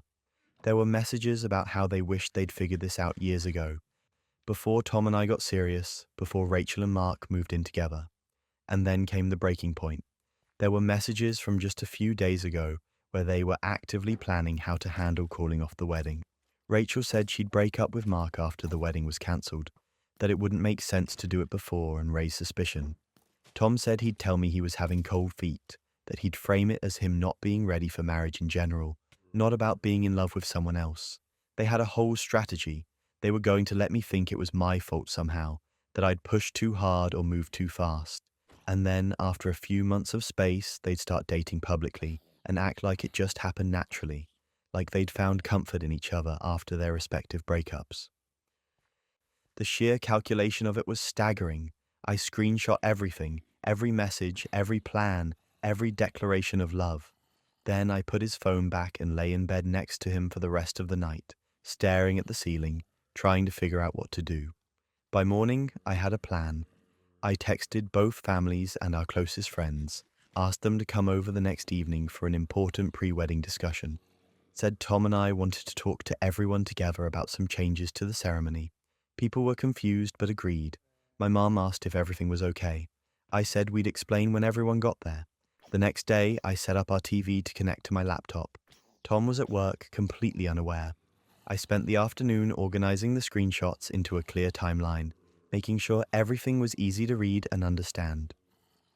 Then I waited. Everyone arrived around 6. Both sets of parents, my siblings, Tom's brother, our wedding party, Rachel and Mark. We'd ordered pizza and people were chatting, laughing, asking about last-minute wedding details. Tom kept looking at me, confused about why I'd called this meeting, but I just smiled and said we'd get to it. Once everyone had food and was settled, I connected my laptop to the TV and pulled up the first screenshot, the draft email. I watched Tom's face go white. I didn't yell, I didn't cry, I just calmly explained that the wedding was off because my fiancée was in love with someone else. Then I walked everyone through the evidence, the email, the text messages, the plans to deceive me. I showed them everything. The room was completely silent except for the sound of me clicking through screenshots. Tom tried to interrupt, tried to say it wasn't what it looked like, but I just kept going. Let the messages speak for themselves. Rachel started crying. Tom was frozen. Mark stood up and walked out without saying a word. My mum looked devastated. Tom's mum looked horrified. When I finished, I turned to face Tom and Rachel. They both tried to deny it, said the messages were taken out of context, that it was just confused feelings they were working through, that they never actually did anything physical. Like that made it better. I asked Tom directly if he'd written that email, if he'd told Rachel he loved her and didn't want to marry me. He couldn't answer, just sat there looking at the floor. Mark came back into the apartment, told Rachel to get her things, that he was done. She tried to explain, tried to apologize, but he just repeated himself. Get your things, we're done. She left with him, still crying. Tom tried to talk to me after everyone left, said he'd made a mistake, that he did love me, that he was just confused and scared about getting married. I told him to leave. He tried to argue, said we could work through this, go to counseling, figure it out. I just handed him a box of his stuff I'd already packed and told him if he wasn't out in 10 minutes, I was calling the police. He left. The next week was a blur. I cancelled everything. Venue, catering, flowers, photographer. Most vendors were surprisingly understanding. A few let me out of contracts without penalty once I explained the situation. I returned gifts, sent out cancellation notices, and moved all of Tom's remaining stuff to his brother's place. Tom tried reaching out multiple times, calls, texts, emails, showing up at my apartment. I blocked him everywhere. His mom called once to apologize, said she was horrified by what he'd done and understood why I'd ended things. That actually meant a lot. Rachel tried contacting me too, months later, said she was sorry, that she never meant for any of it to happen, that she'd lost everything and just wanted me to know she regretted it. I didn't respond. Her regret wasn't my problem. I heard through mutual friends that Tom and Rachel did try dating after everything fell apart. Lasted about 2 months before they realized that a relationship built on betraying 2 other people wasn't actually a solid foundation. Shocker. Mark's doing well from what I understand. He started dating someone new and seems happy.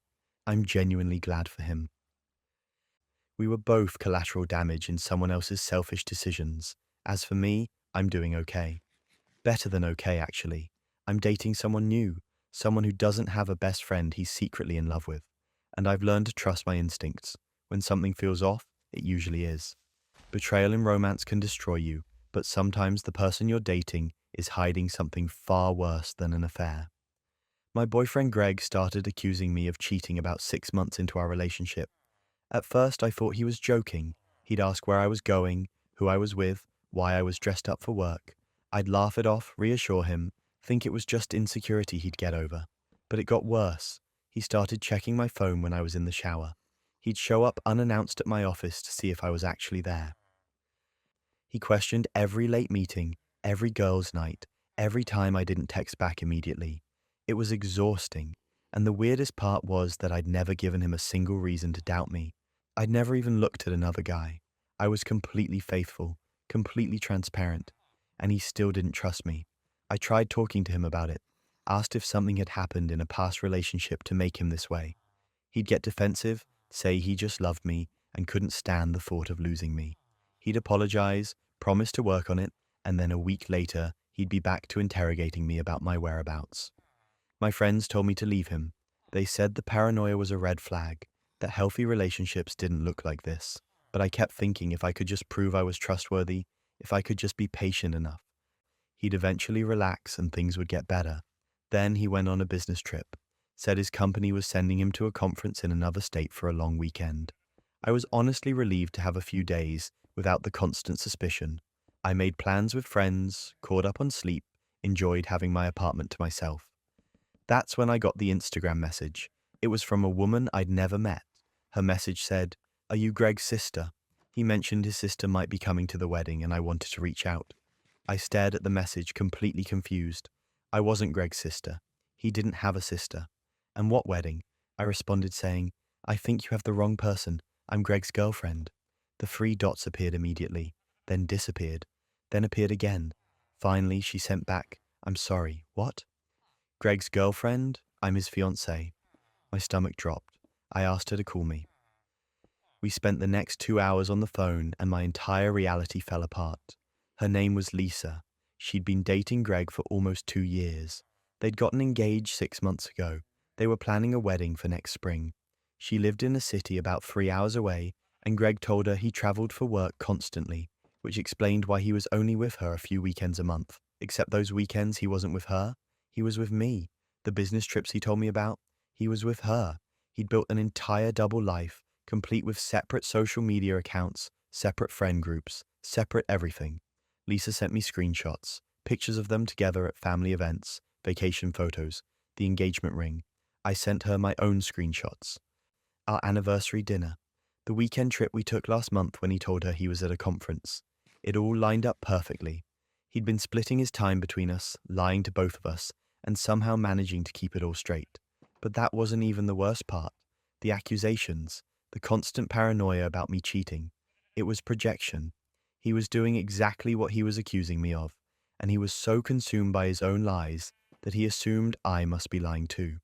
The irony was almost funny, except I was too angry to laugh. Lisa was just as furious as I was. We spent hours comparing notes, and everything made sense. His refusal to introduce me to certain friends because they knew about Lisa. The way he'd never post about me on his main social media, only on a secondary account I didn't realize was secondary. His weird schedule that never quite added up. The time he said he was sick for a week and couldn't see me because he'd actually been on vacation with her. We decided to confront him together. Lisa had a key to his apartment, the one he told me he was subletting temporarily. We coordinated a day when we knew he'd be coming back from one of his trips. We got there early, packed up our things that we'd left at his place, and waited. He walked in carrying his suitcase, saw both of us sitting on his couch, and literally dropped his bag. His face went white. He looked between us, mouth opening and closing, trying to find words that wouldn't come. Lisa spoke first, asked him which one of us he thought he was coming home to, if he'd planned this or if he'd just stumbled into it and decided to keep going. He tried lying at first. Said Lisa and I must be confused, that we'd misunderstood, that he could explain. I pulled out my phone and started reading his texts to me from the past week. The ones where he said he missed me, couldn't wait to see me, loved me. Lisa did the same with her texts. Same words, different to a woman, sometimes sent within minutes of each other. Then he tried the truth, or his version of it. Said he loved both of us, that he'd never meant for it to go this far, that he'd gotten in too deep and didn't know how to get out. He actually had the audacity to say he was the real victim here because he'd been living with this guilt for months. Lisa laughed, just a short, sharp sound of disbelief. She stood up, told him he was pathetic, and walked out with her bag. I followed her. We left him standing there in his apartment, surrounded by the pieces of the life he'd built on lies. Lisa and I got coffee afterward, sat in her car in the parking lot and just talked. We weren't mad at each other, which I think surprised both of us. We'd both been lied to, both been manipulated, both wasted time on someone who didn't deserve it. We exchanged numbers and promised to stay in touch. Over the next few weeks, we did. We supported each other through the heartbreak, the anger, the humiliation of realizing how blind we'd been. And honestly, we became friends, real friends, the kind of friendship that comes from shared trauma and mutual understanding. Greg tried reaching out to both of us, sent long apologetic texts, left voicemails, even showed up at Lisa's work once. She threatened to call security, and he finally backed off. He tried the same with me, but I'd already blocked him everywhere. Word got around about what he'd done. Lisa told her friends, I told mine, and in a city that's not that big, people talk. His reputation is completely destroyed. Mutual acquaintances have reached out to tell me he's basically persona non grata in our social circles.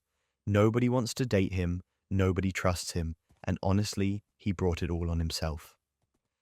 Lisa called off the wedding, obviously, got her deposit back on the venue by explaining the situation, and the coordinator was so horrified she didn't even charge the cancellation fee.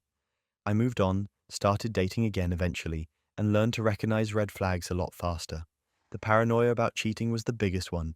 If someone is constantly accusing you of something you're not doing, there's a good chance they're doing it themselves.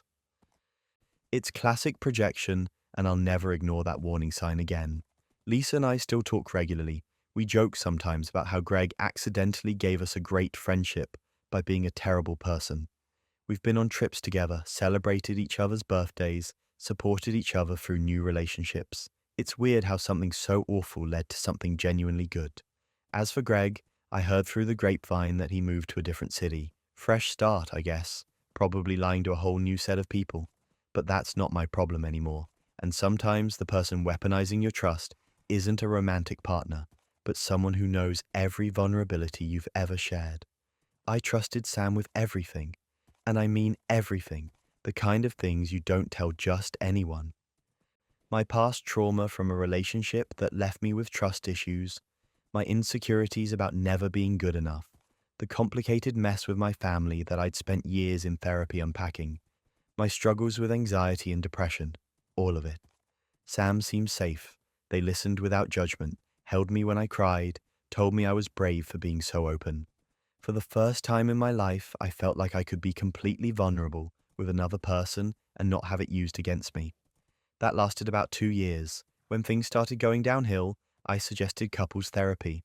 We'd been arguing more, communication was breaking down, and I thought maybe a neutral third party could help us work through it. Sam agreed at first, but then kept finding reasons to postpone. Too busy with work, too expensive. We could figure it out ourselves. Except we couldn't, and that's when Sam got cruel. The first time it happened, we were fighting about something small. I can't even remember what started it. But Sam, frustrated and angry, said, "You know what your problem is? You're so damaged from your ex that you can't even handle normal relationship conflict. You turn everything into some trauma response." I froze. That was something I'd confessed to Sam during a vulnerable moment, something I'd been working on in therapy. And they'd just thrown it in my face to win an argument.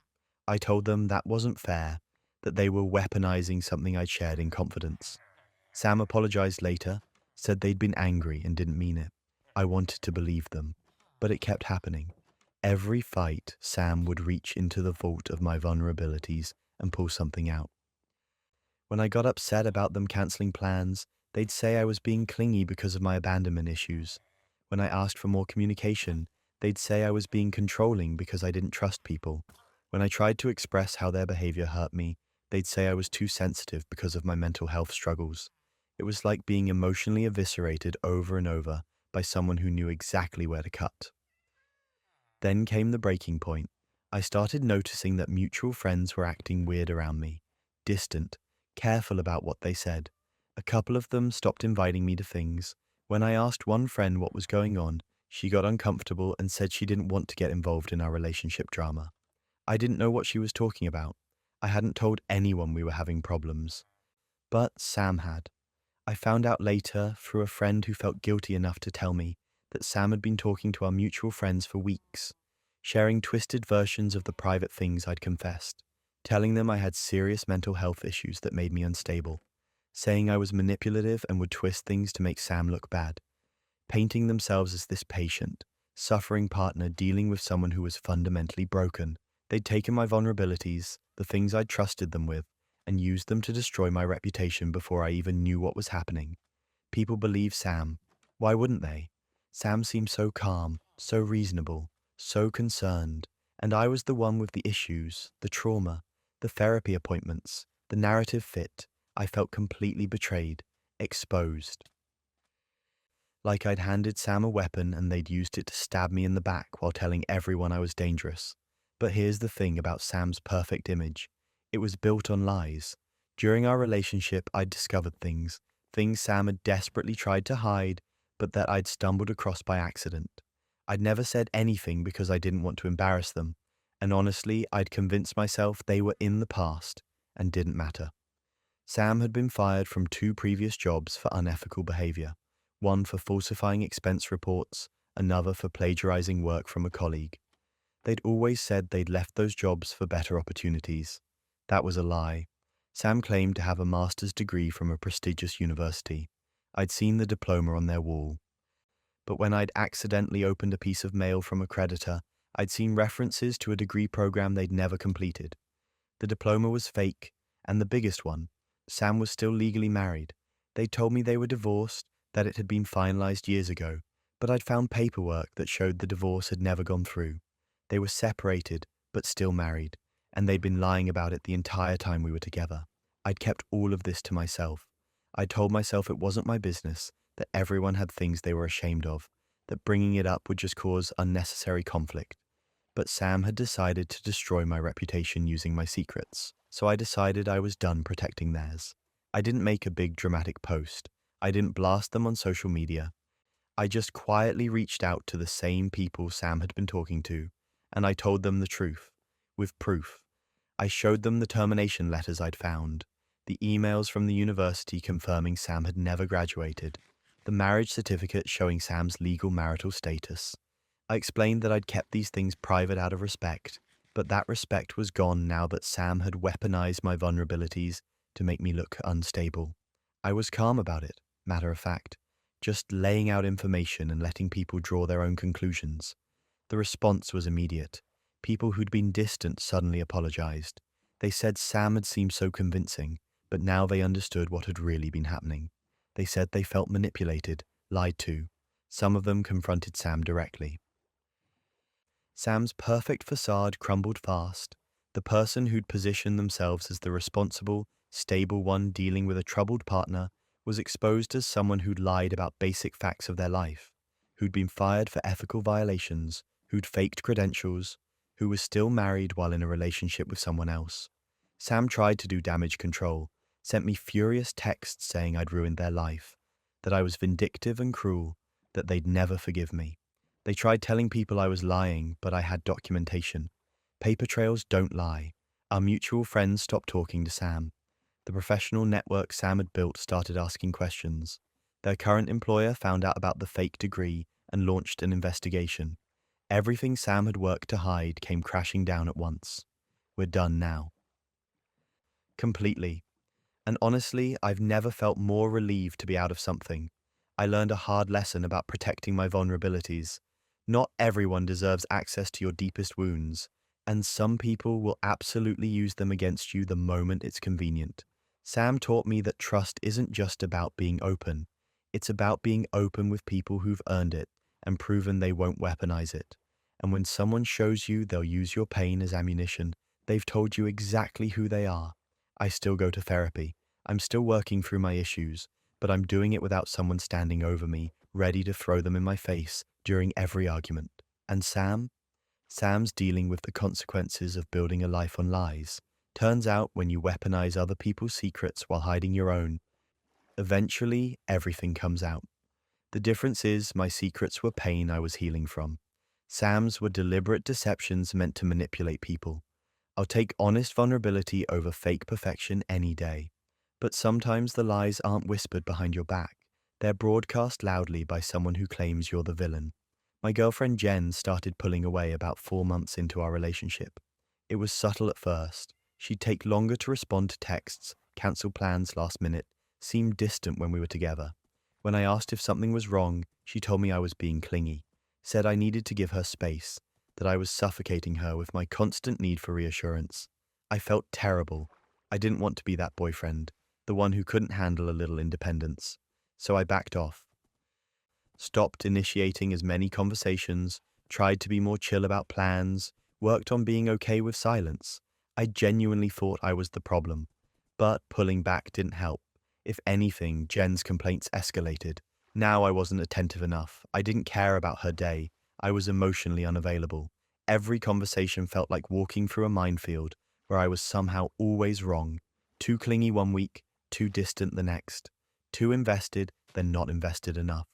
I started second-guessing everything I did. Maybe I really was the problem. Maybe I just didn't know how to be in a relationship. I'd never had someone make me feel this consistently off balance before, like no matter what I did, it wasn't right. My friends noticed the change in me. I was more anxious, less confident, constantly analyzing my own behavior. One of them asked if Jen was treating me okay, and I defended her. Said we were just working through some stuff, that relationships took effort. Then our mutual friend Marcus pulled me aside at a party. He looked uncomfortable, like he didn't want to be having this conversation. He said he'd seen Jen at a restaurant downtown the week before. She'd been with a guy, and they'd looked very couple-like, holding hands across the table, laughing the whole thing.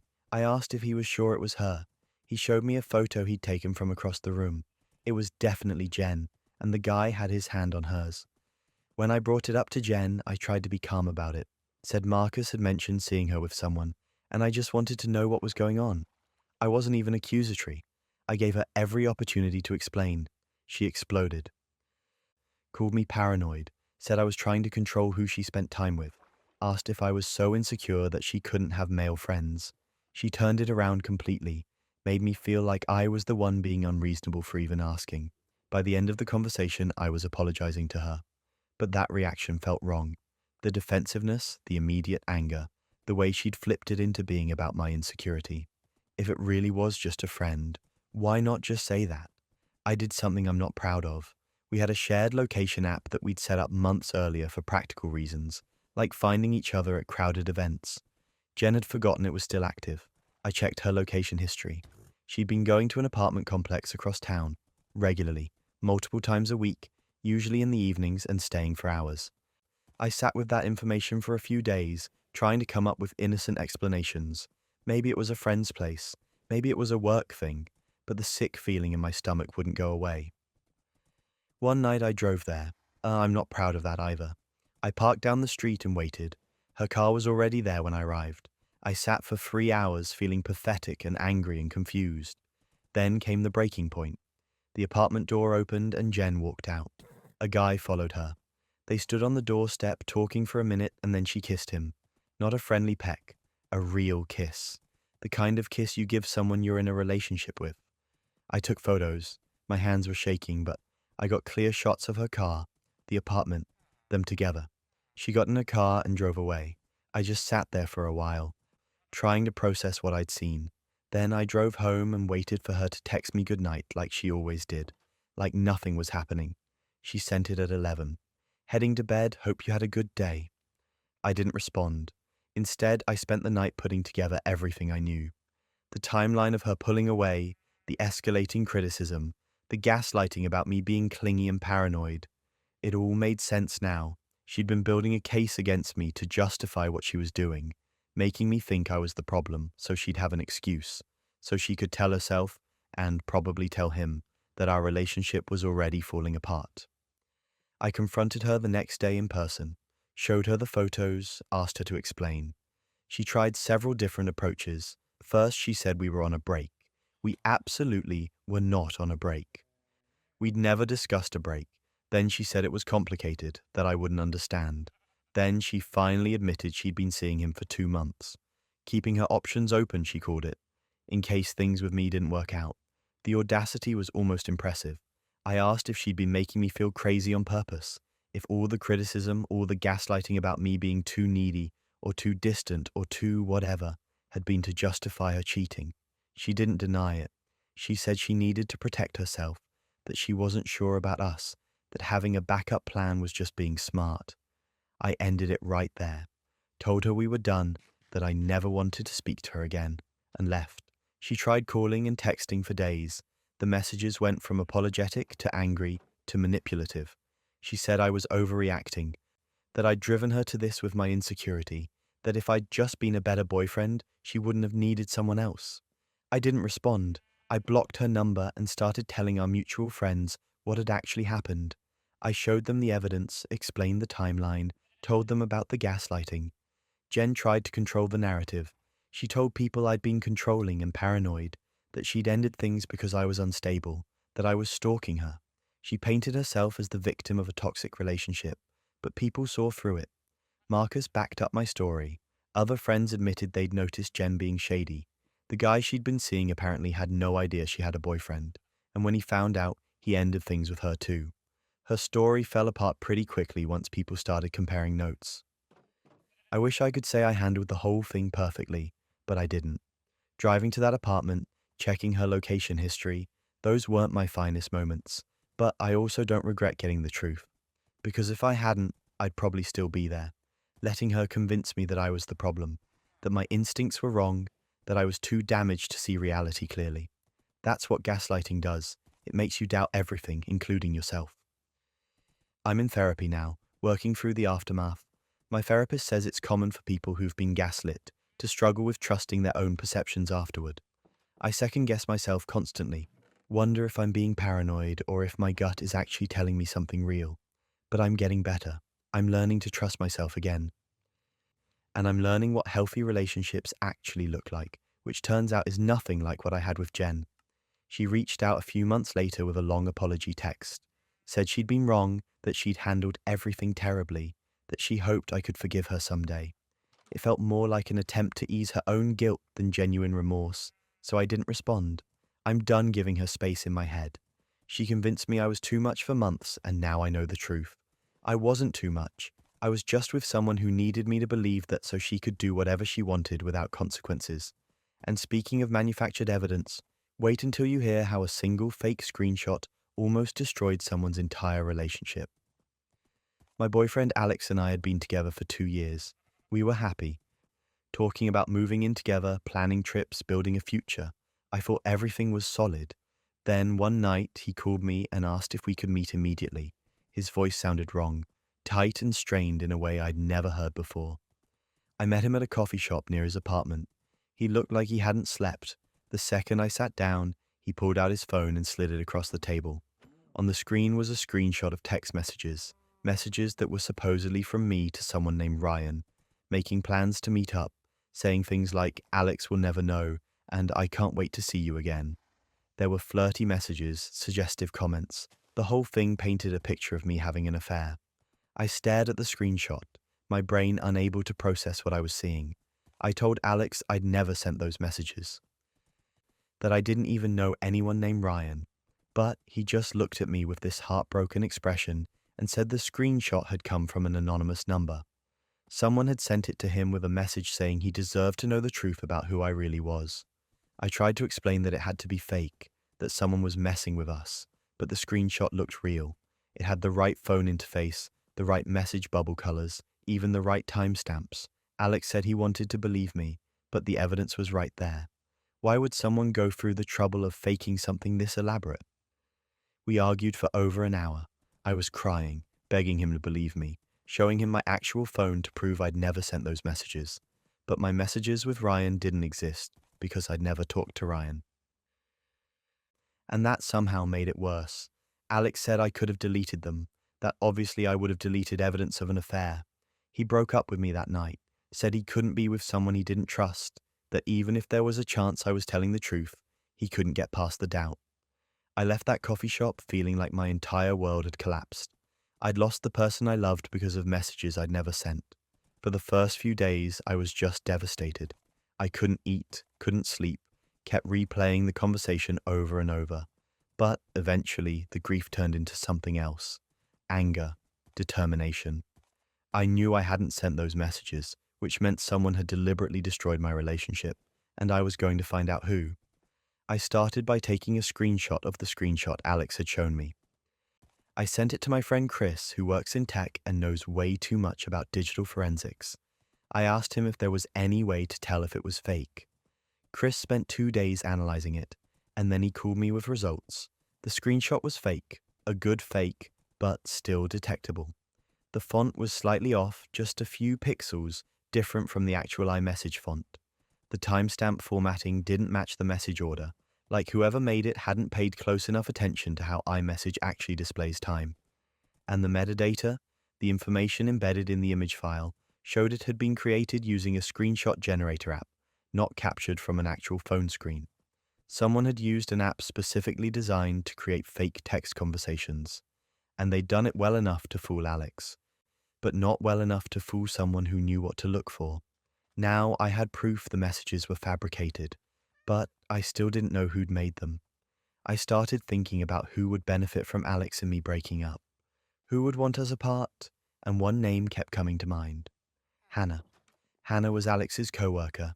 They'd been working together for about a year, and she'd always been overly friendly with him.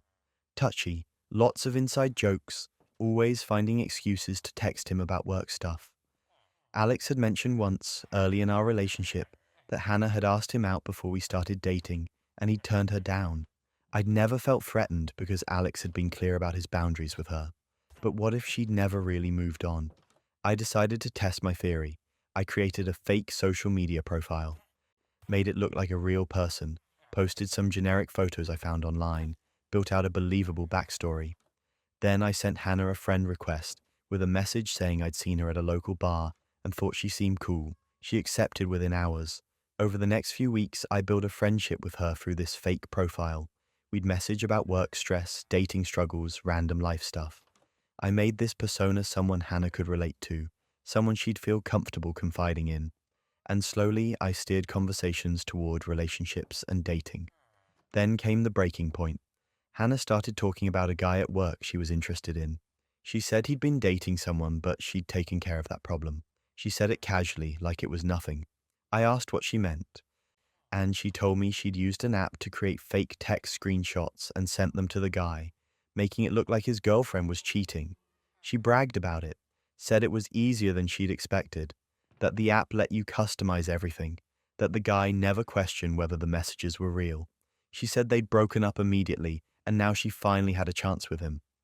I felt sick, but I kept the conversation going, asked more questions, got her to give more details, and I recorded everything, every message, every admission, every piece of evidence that Hannah had deliberately destroyed my relationship. I showed Alex everything: the forensic analysis from Chris, the messages with Hannah, the confession. I watched his face go from confused to horrified to furious as he read through it all. He called Hannah immediately, confronted her while I sat there listening on speaker. She tried to deny it at first, said I must have faked the messages with her, that this was some desperate attempt to win him back. But Alex told her he'd already verified everything with the police, that we had proof she'd used the app, that her confession was documented. She went quiet. Then she started crying and saying she'd only done it because she loved him, that she'd thought he'd be happier with her, that she'd just wanted a chance. Like that justified anything. Alex told her to never contact him again and hung up. We filed a police report the next day, brought all the evidence: the fake screenshot, the forensic analysis, Hannah's confession. The officer said what she'd done fell under harassment and potentially identity fraud since she'd impersonated me.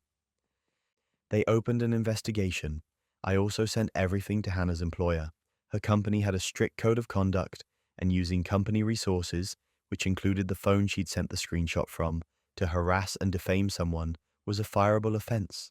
She was let go within a week. Hannah tried reaching out to me once, sent a long apologetic email saying she'd made a terrible mistake and was getting help. I didn't respond. Her regret didn't undo the damage she'd caused, the weeks of pain she'd put me through. the relationship she'd almost permanently destroyed. Alex and I took things slow after that. We didn't just jump back into where we'd been. We went to couples counseling, talked through the trust issues, worked on rebuilding what Hannah had broken. It took months, but eventually we got back to a good place. Better actually, because we'd faced something awful and come through it together. The last I heard, Hannah's facing legal consequences.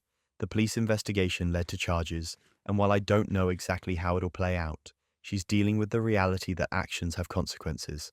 What still gets me is how easy it was for her. She downloaded an app, spent maybe 20 minutes creating a fake conversation, and nearly destroyed 2 years of my life. The technology exists and it's accessible to anyone. That's terrifying. I'm more careful now. I verify things, I question what I see, I don't take screenshots at face value. And I've warned friends about these apps, about how convincing fake evidence can be. Trust is fragile, and in the digital age, it's even more vulnerable than we realize. Technology can be weaponized in terrifying ways, but sometimes the threat is much more personal and closer than you think. The first photo appeared on a Tuesday morning. I almost stepped on it when I left for work.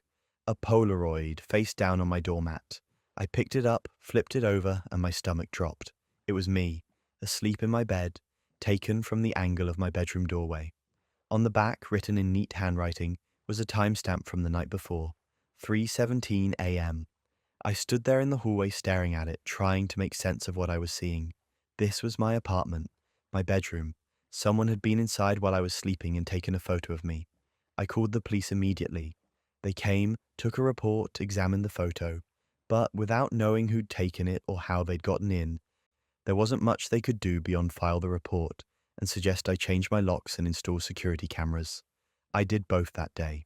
New deadbolt, chain lock, and cameras pointed at my front door and the hallway outside. I barely slept that night, jumping at every sound, checking and rechecking that my door was locked. The second photo came 3 days later. This time it was me eating breakfast at my kitchen table. Same Polaroid style. Same timestamp on the back from that morning, about an hour before I'd found it. Whoever this was had been in my apartment while I was there, watching me, and I hadn't even noticed. I called the police again. They reviewed my camera footage, but it showed nothing. No one had come through my front door except me. The officer suggested the photos might be old, that someone was messing with me using pictures from a previous time. But I knew my apartment. I knew what I'd been wearing that morning. The photo was recent. That's when I installed cameras inside my apartment too. Living room, kitchen, bedroom. I felt like I was living in a surveillance state, but I needed to know who was doing this. The photos kept coming. Me walking my dog in the park, me at the grocery store, me through my bedroom window at night, curtains open, getting ready for bed. Each one had a timestamp. Each one proved someone was watching me constantly. I stopped opening my curtains, stopped leaving my apartment unless absolutely necessary. I couldn't sleep, couldn't eat, couldn't function. Every moment felt like I was being observed by someone I couldn't see. And here's where it gets absurd. The police reviewed all my camera footage and found nothing. Whoever was taking these photos was either avoiding the cameras completely or had access to my apartment in a way that didn't show up on video. One detective suggested maybe I was doing it to myself, some kind of attention-seeking behavior or mental health crisis. I wanted to scream. I wasn't making this up. I had 15 photos now, each more invasive than the last. Someone was stalking me, documenting my life, and nobody seemed to take it seriously. I started paying attention to patterns. The photos always appeared on specific days, Tuesdays and Fridays, and only when I was home alone, never when I had friends over. I also started noticing my downstairs neighbor more. His name was Derek, and he was the building superintendent's son. He had access to master keys for maintenance issues. We'd spoken a few times in passing, and he'd always been friendly, maybe too friendly. He'd ask about my day, comment on my schedule, mention things like, "I heard you come home late last night," in a way that felt off. I started testing a theory. I set up a hidden camera in my hallway, separate from the obvious one pointed at my door. This one was tiny, disguised as a smoke detector, positioned to capture the entire hallway, including the angle the main camera missed. That Friday, I pretended to go to bed early. Lights off by 10. I actually stayed awake in my living room, watching the camera feeds on my phone. At 3:12 a.m., Derek appeared in the hallway. He looked directly at my main camera, seemed to study it for a moment, then moved to my door, staying just out of its frame.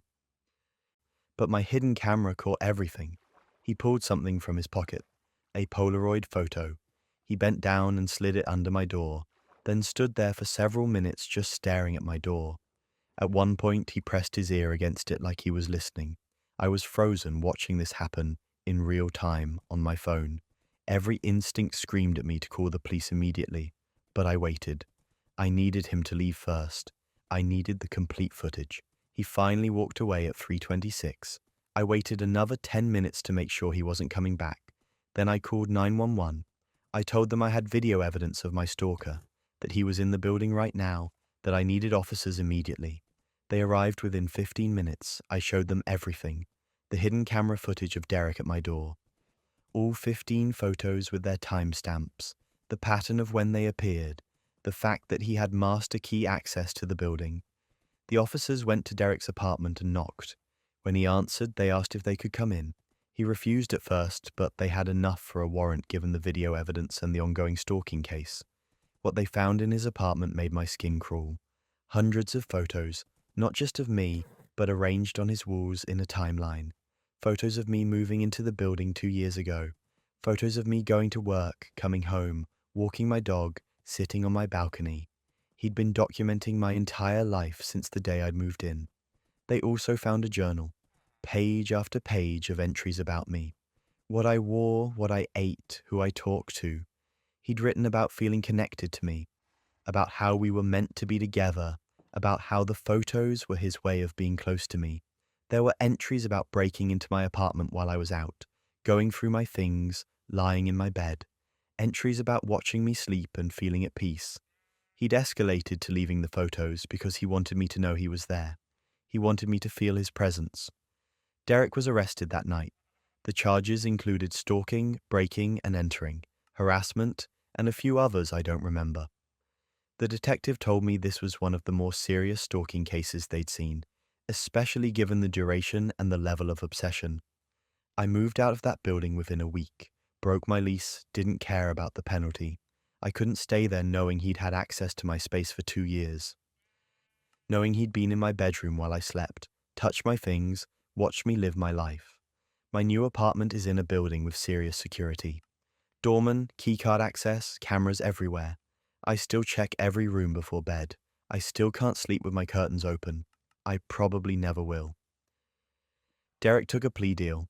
I didn't have to testify, which was a relief because I didn't want to see him again. He's serving time now and there's a permanent restraining order.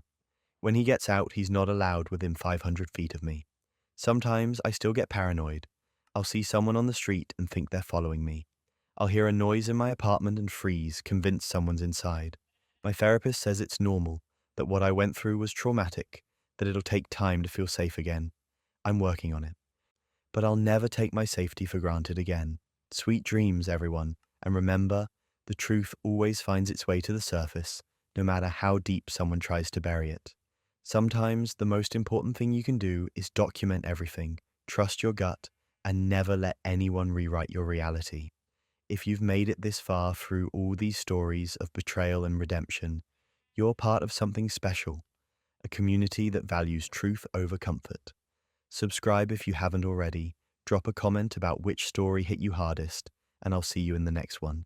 Until then, stay safe, stay aware, and never stop fighting for your truth.